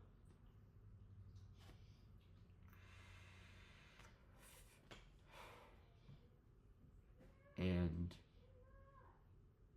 me and Naomi weren't doing so good. I was not a good partner. My insecurities, my anxiety, my bullshit, I just could not get in check. The first 6 months were like heaven on earth. Well, the first year, really. But then she gave me reasons to be insecure, and I took that and ran with it. Like, let me be clear. How I handled my insecurities were not okay. Being over controlling, being over analytic, being overbearing. But at the same time, she did give me every reason in the world to be insecure. When our first fight was about a guy that she was texting, and he was sending her inappropriate text messages, doing the whole I moan, because Naomi spelled backwards as I moan, sending like sexual flirtatious messages. And they were literally writing letters to each other, and I just did not think that was appropriate, and that made me insecure. And then she would text like dudes, and her best friend was out here fucking guys like Chris, who I talked about I kind of talked about this in my April 24th video. Like, her friend was out fucking like 23 to 25-year-old dudes as a 16-year-old and was wanting Naomi to come with her to do the same thing. Fuck, we went to an anime convention one time. A lot of sexual shit there. And I was 17 and she was 16. And these two almost 30-year-old looking motherfuckers came up to Aaron and Naomi and asked if they wanted to go stay the night. And Aaron did not hesitate to say yes. And I was like, no. We're high school kids. You look well into your 30s. We're not going to come over there. And Aaron hated me. She hated me. She acted like I was this controlling piece of shit because I was not okay with my 16-year-old girlfriend hanging out with 30-year-olds. Yeah. Now she's an OnlyFans model and a single mom. Spent her entire teens and 20s fucking up guys that are basically pedos, and hated me because I wasn't okay with it. And Naomi would talk to like literally one time, verbatim, we had a fight because she was texting a 26-year-old as a 16-year-old. And she was just like, well, we're just friends. He just wants to be my friend. And that just shows you the naiveness of a 16-year-old. And I had to be the bad guy and be like, no, he is 26, man. No 26-year-old just wants to be friends with 16-year-olds. Don't you see that? Like, he's after one thing, and you're just expecting me to be okay with that. Like, yes, there's trust in relationships. And yes, I did not handle my insecurities well, and it took, unfortunately, fucking up the relationship with the one person I ever loved and the one person that ever loved me back to realize my narcissistic, anxiety-ridden fucking problems. And it took being treated that way by my ex-wife, except 10 times worse, for me to overcome that and finally become the person that I need to be for a woman in the future. But she did give me every reason to be insecure. It's not like these insecurities were coming from nowhere. I had to just be okay with her talking to 26-year-old dudes, and I was a piece of shit if I didn't want her talking to him. You know, our last fight was because I was hanging out with a girl named Kennedy, but she was hanging out with a guy named Wyatt. Me and Kennedy were purely platonic, and we ended up having a fight, and she broke up with me because I had a problem with her being over at Wyatt's house. Keep in mind how we met. Okay, we met by, she had a boyfriend, and she was coming over to my house and spending the night with me and shit. And she broke up with me because I was mad that she was hanging out at Wyatt's house, and then she fucked him the next day. So, like, while yes, I used to blame myself 100% for as to why this relationship failed, I no longer do. It's like 70-30. A lot of my anxiety problems and the shit from my childhood was rearing its head and showing that I have no idea how to make a relationship work and how to not be an insecure twat because of my lack of security at home and whatnot. And that how I am isn't normal, that I have really bad anxiety issues. And, like, these aren't excuses, but unfortunately, it took fucking this relationship up for me to realize that I had these problems, that this wasn't normal, that for me to be this anxious over shit was not normal, and I had to unlearn this and how to deal with it in a healthy manner. But with that being said, she still didn't respect boundaries and still lined up A, B, and C and talked to dudes twice her age, and to this day is dating the guy that she was writing letters to. So, like, where am I being a controlling asshole? Where is the line between controlling asshole and you not being faithful? Like, to dump me because I'm angry at you for hanging out at a dude's house and that's too controlling, but I'm right because you fucked him, so I had every right to be worried about you at his house. How is that okay? Like, how is it okay to sit here and tell me that I am this controlling monster and that I'm crazy for thinking that she would do such a thing, and then she fucks him the next day? Like, not only did you fuck him, but I was right to be worried about you being over there. And there's nothing worse you can do to someone's psyche than tell them, yeah, you're just crazy for thinking that, and then it ends up being right. I will admit how I acted in the relationship was not okay, and unfortunately it took losing her to understand myself more and why I am the way that I am and what I need to work on. But And I used to 100% blame myself for the relationship and think that she was 100% innocent and that if I would have been better, that our relationship would have worked. But looking back on it, I still don't think it would have, because she wasn't exactly faithful. She wasn't respecting boundaries. I didn't talk to a single woman while we were together. And then the first woman I talked to, Kennedy, at the end of our relationship, is reason enough for her to dump me and fuck somebody else, when the entire relationship she talked to other guys. So one girl I talked to, I got in trouble for it.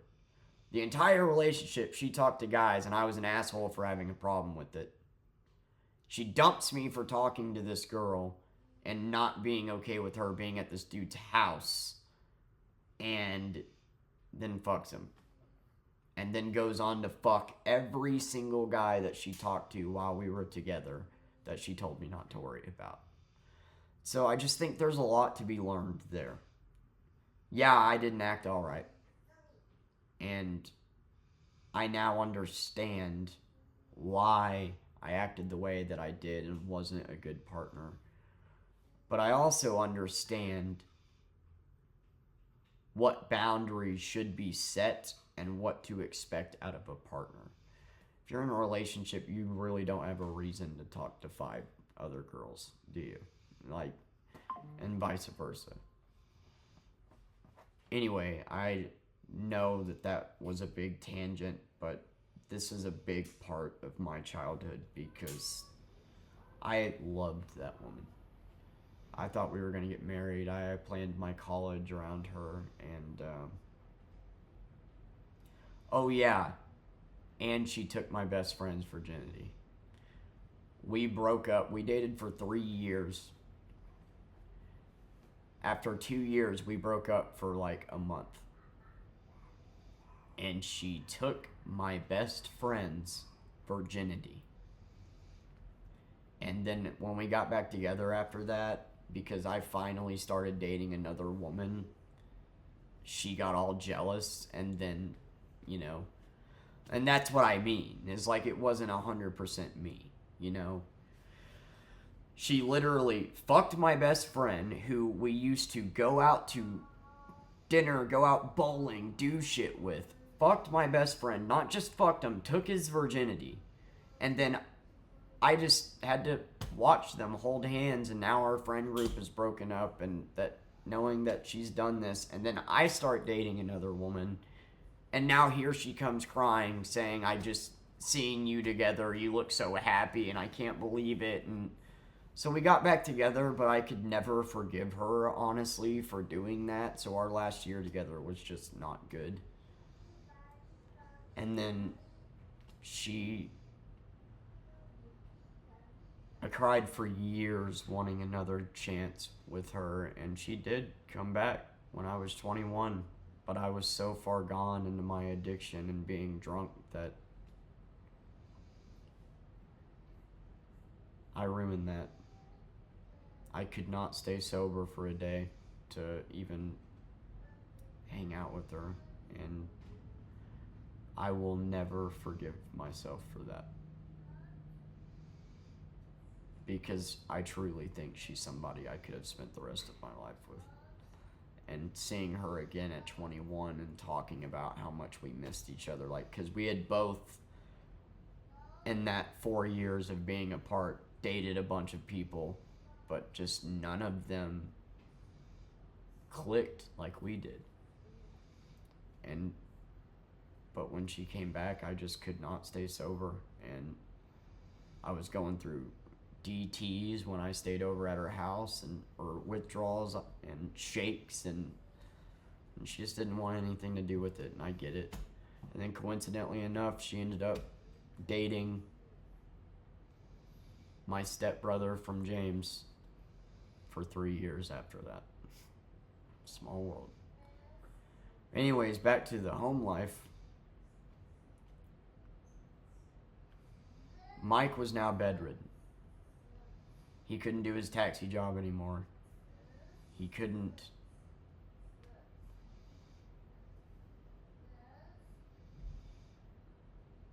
he couldn't move.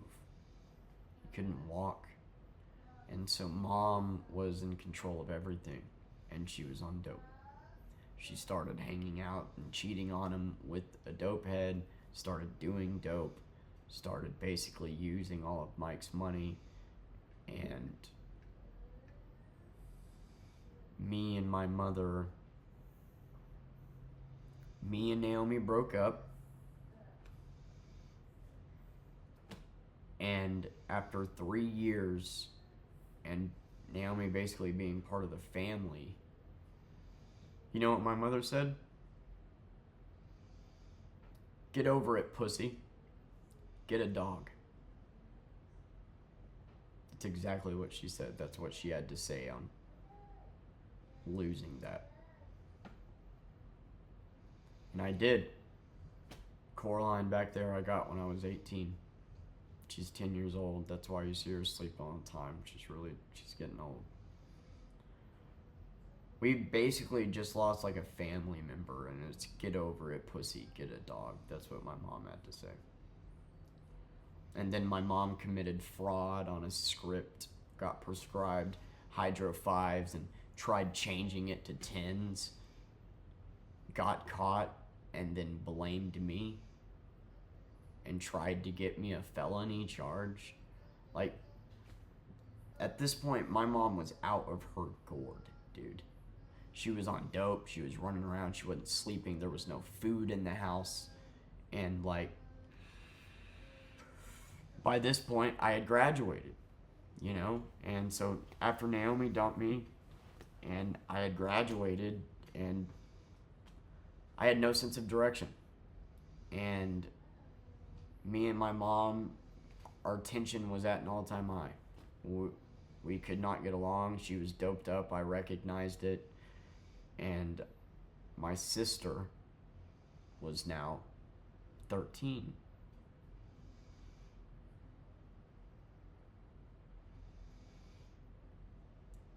My mom was putting hands on me. She always did. Even until my 20s. One of the last times we hung out before she had a stroke, she literally grabbed my throat while she was drunk. Like, she was always physical and just mentally abusive. Just degrading. Just called me the worst of shit. Just acted in the worst of ways to me. And so by this point, I didn't have to take it anymore. And, you know, by 14, one of the reasons why she sent me to rehab was because I was starting to talk back. I was starting to realize her behaviors and was starting to give her attitude back to her. And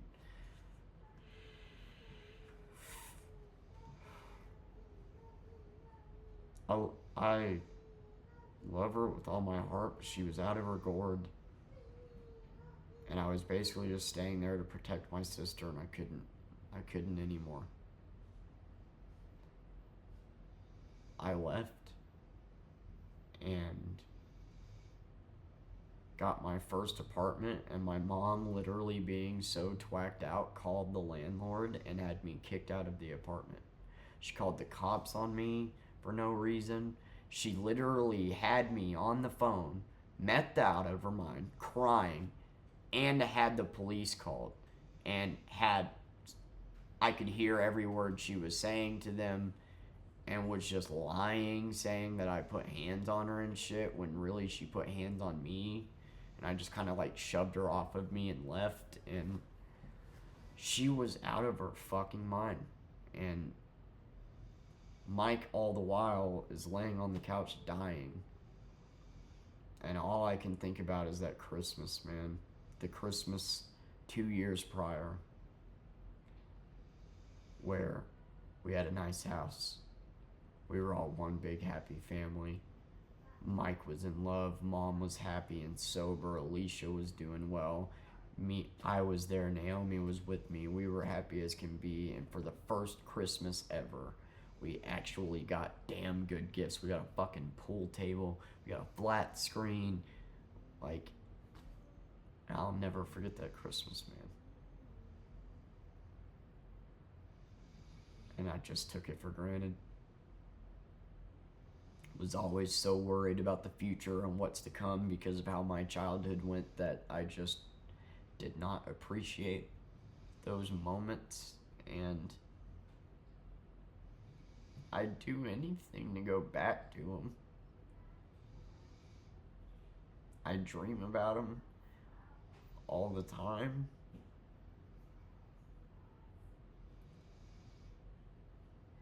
And my sister got taken away. Once I left, my sister became the punching bag. She wasn't feeding her.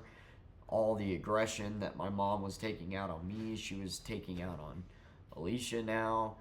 And eventually, after Alicia got taken away, Mike got put in a nursing home. Mom went and moved in with guy number 10, well, guy number 12.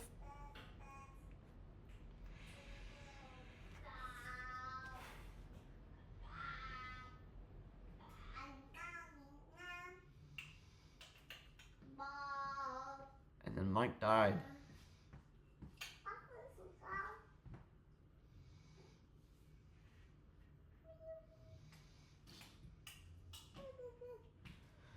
I went and stayed with her and her new boyfriend because I was homeless for a couple days at a time, but every time I did, Mom would just get drunk and berate me to the point that I would leave.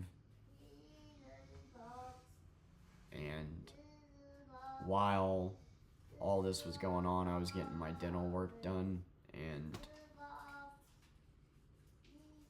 got back into perks. Got prescribed perk 10s for 6 months, and then just suddenly didn't have them, which took me down this dark path of doing heroin and doing anything I could to mimic the feeling of opiates. And I moved back in with John, the guy that my mom took advantage of, that cried and shit about her and whatnot, and I worked for him in his carpet business.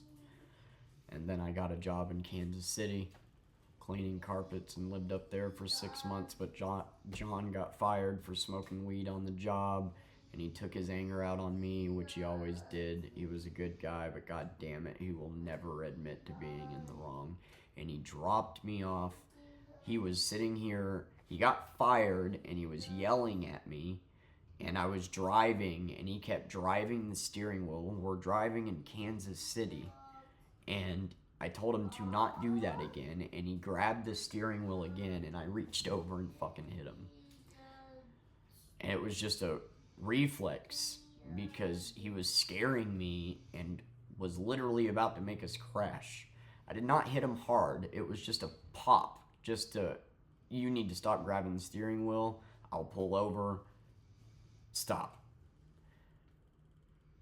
And then he left me in the middle of downtown Kansas City and drove back home. And to this day, will tell you that I punched him as hard as I could for no reason. Because that makes sense.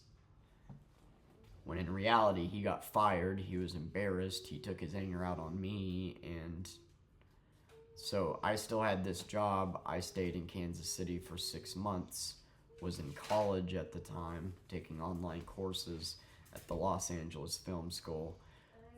I wanted to write and direct horror movies, man, and learned about audio engineering, and I pissed it all away.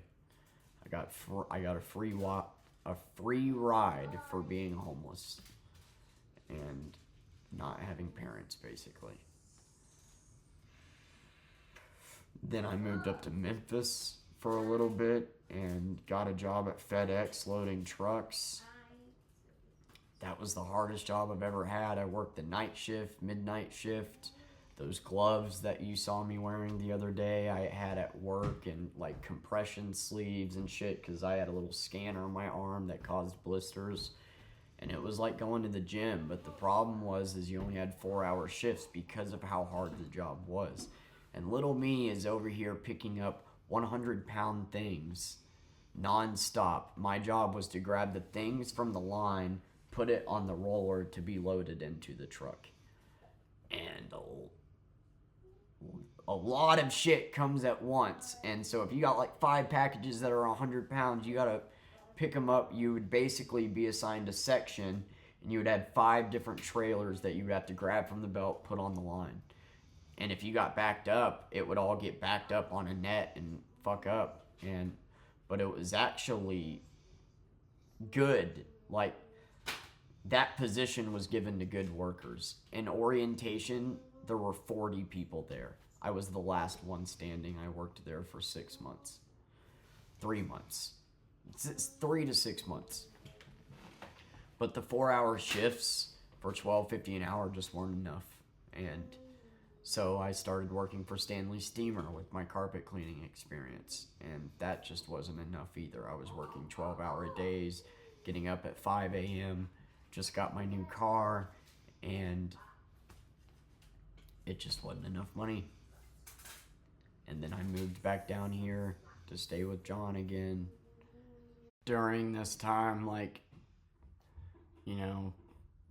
19 to 22, I met up with quite a bit of women. I went through a little hoe phase to try to fill the void of losing my high school sweetheart, and it was honestly just sad. Little confession for you. I'm into older women. I don't know why. I just am. To me, there's nothing more fine than just a 30 to 40-year-old woman.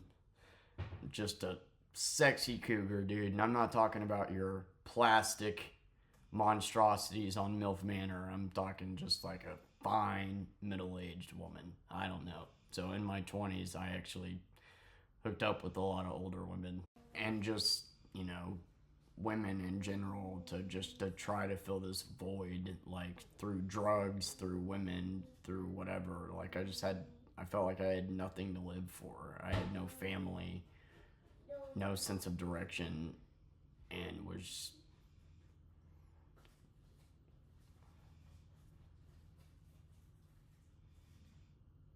when Naomi left, she took a part of me with her. And I was just trying to fill that, I guess. But one night stands are depressing. And yeah, I learned that pretty quickly. And then just stopped and went like a good 3 or 4 years without seeing anybody until I met Ariana. Until my buddy brought me up here, and I started living with him. My buddy Bean, that I've known since high school. We're not friends anymore, unfortunately, but he was like a brother to me. And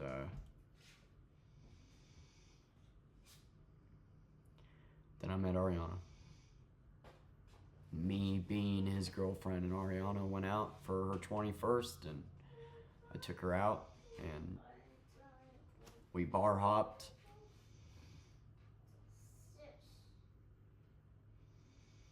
Then I knocked her up.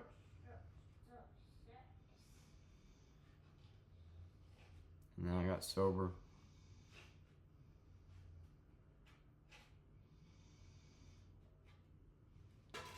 And then I endured all that abuse in that relationship. All that mental torture during the divorce. And then all of a sudden was alone with Persephone, with all this to take care of.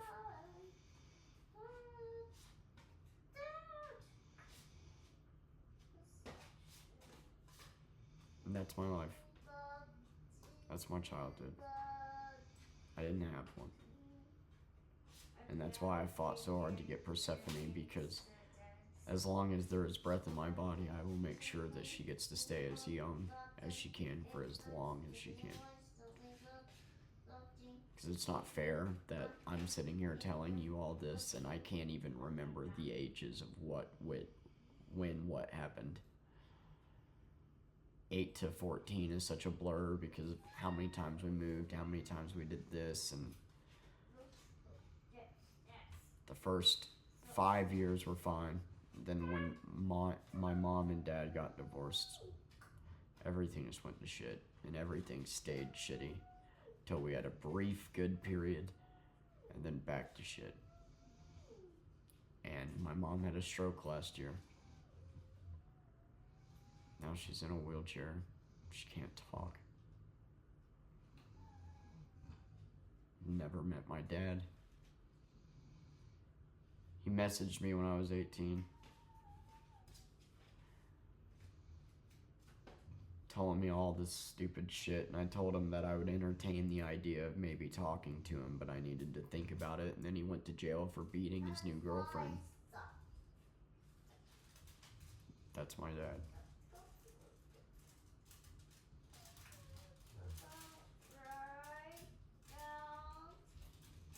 I'm so proud I'm not like him. I may have been an insecure little bitch boy in my relationships, but I was never physical or anything like that. It was just being insecure, you know. I've learned how to trust. I've learned these narcissistic traits I need to unlearn. I've learned who I need to be, but at this point I don't want to date because I don't want to put Persephone through the pain of losing somebody. And to be honest with you, I don't think I'm ever going to. Nobody I have ever dated has made me feel the way that she did, that Naomi did. And I know we were kids, and I know it was 15 to 18, you know, you think you're in love, but no, well, we had something special. Like, just her personality and mine, it just went, even when we met again at 21, it was still there. It's just I couldn't sober the fuck up, and she saw I was a mess, and it wasn't her responsibility to clean it up.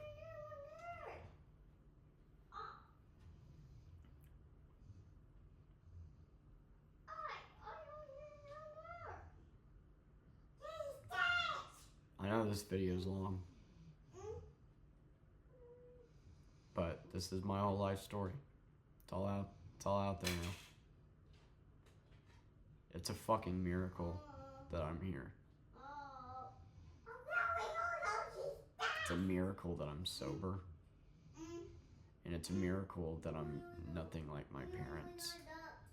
And it's a miracle that I still keep fighting every day to stay sane. But when you see how stressed out I am, when you see how angry I am, when you see how bitter I am, how just tense, that's why. I'm trying to learn how to be happy. I'm trying to learn how to be a responsible adult, but I don't know what the fuck I'm doing. I've been trying so hard with Uber.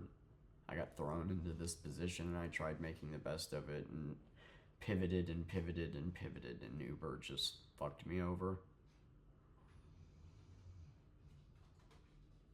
And my lungs are starting to go out and my health isn't doing very good, if I'm being honest with you, and I'm just scared to say that out loud. I was supposed to go do a pulmonary last year and I didn't because I was scared. But this constant stress,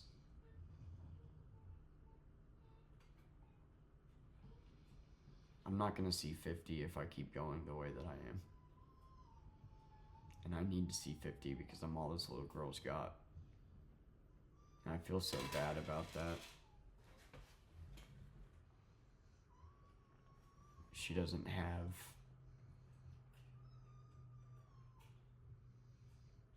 grandparents. I don't get to feel the joy of my mother being able to watch my daughter grow up. Or any of my family to say that they're proud of me and watch. They're all fucking gone. And I don't have any friends. And I'm just trying to tell myself that what my uncle told me to just keep going.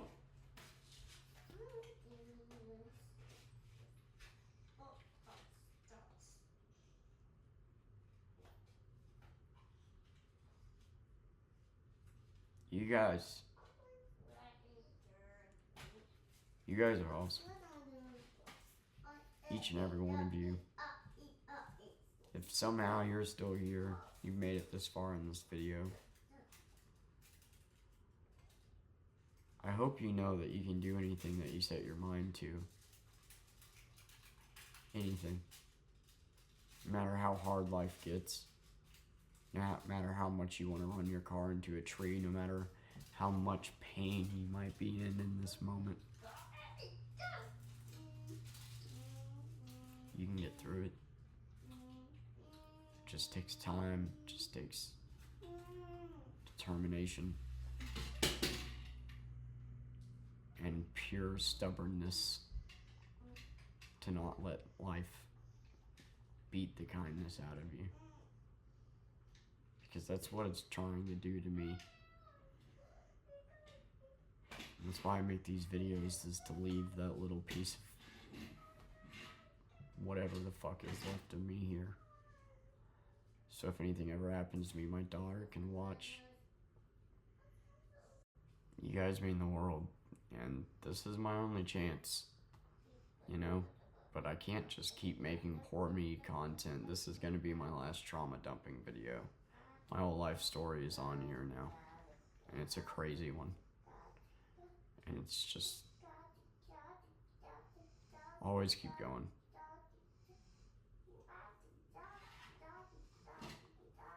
You guys mean a lot to me. You've been here when I didn't have any direction, when I didn't know what to do, when I was lost and alone. And I will just always appreciate each and every one of you for that. I love you guys. Thanks for watching.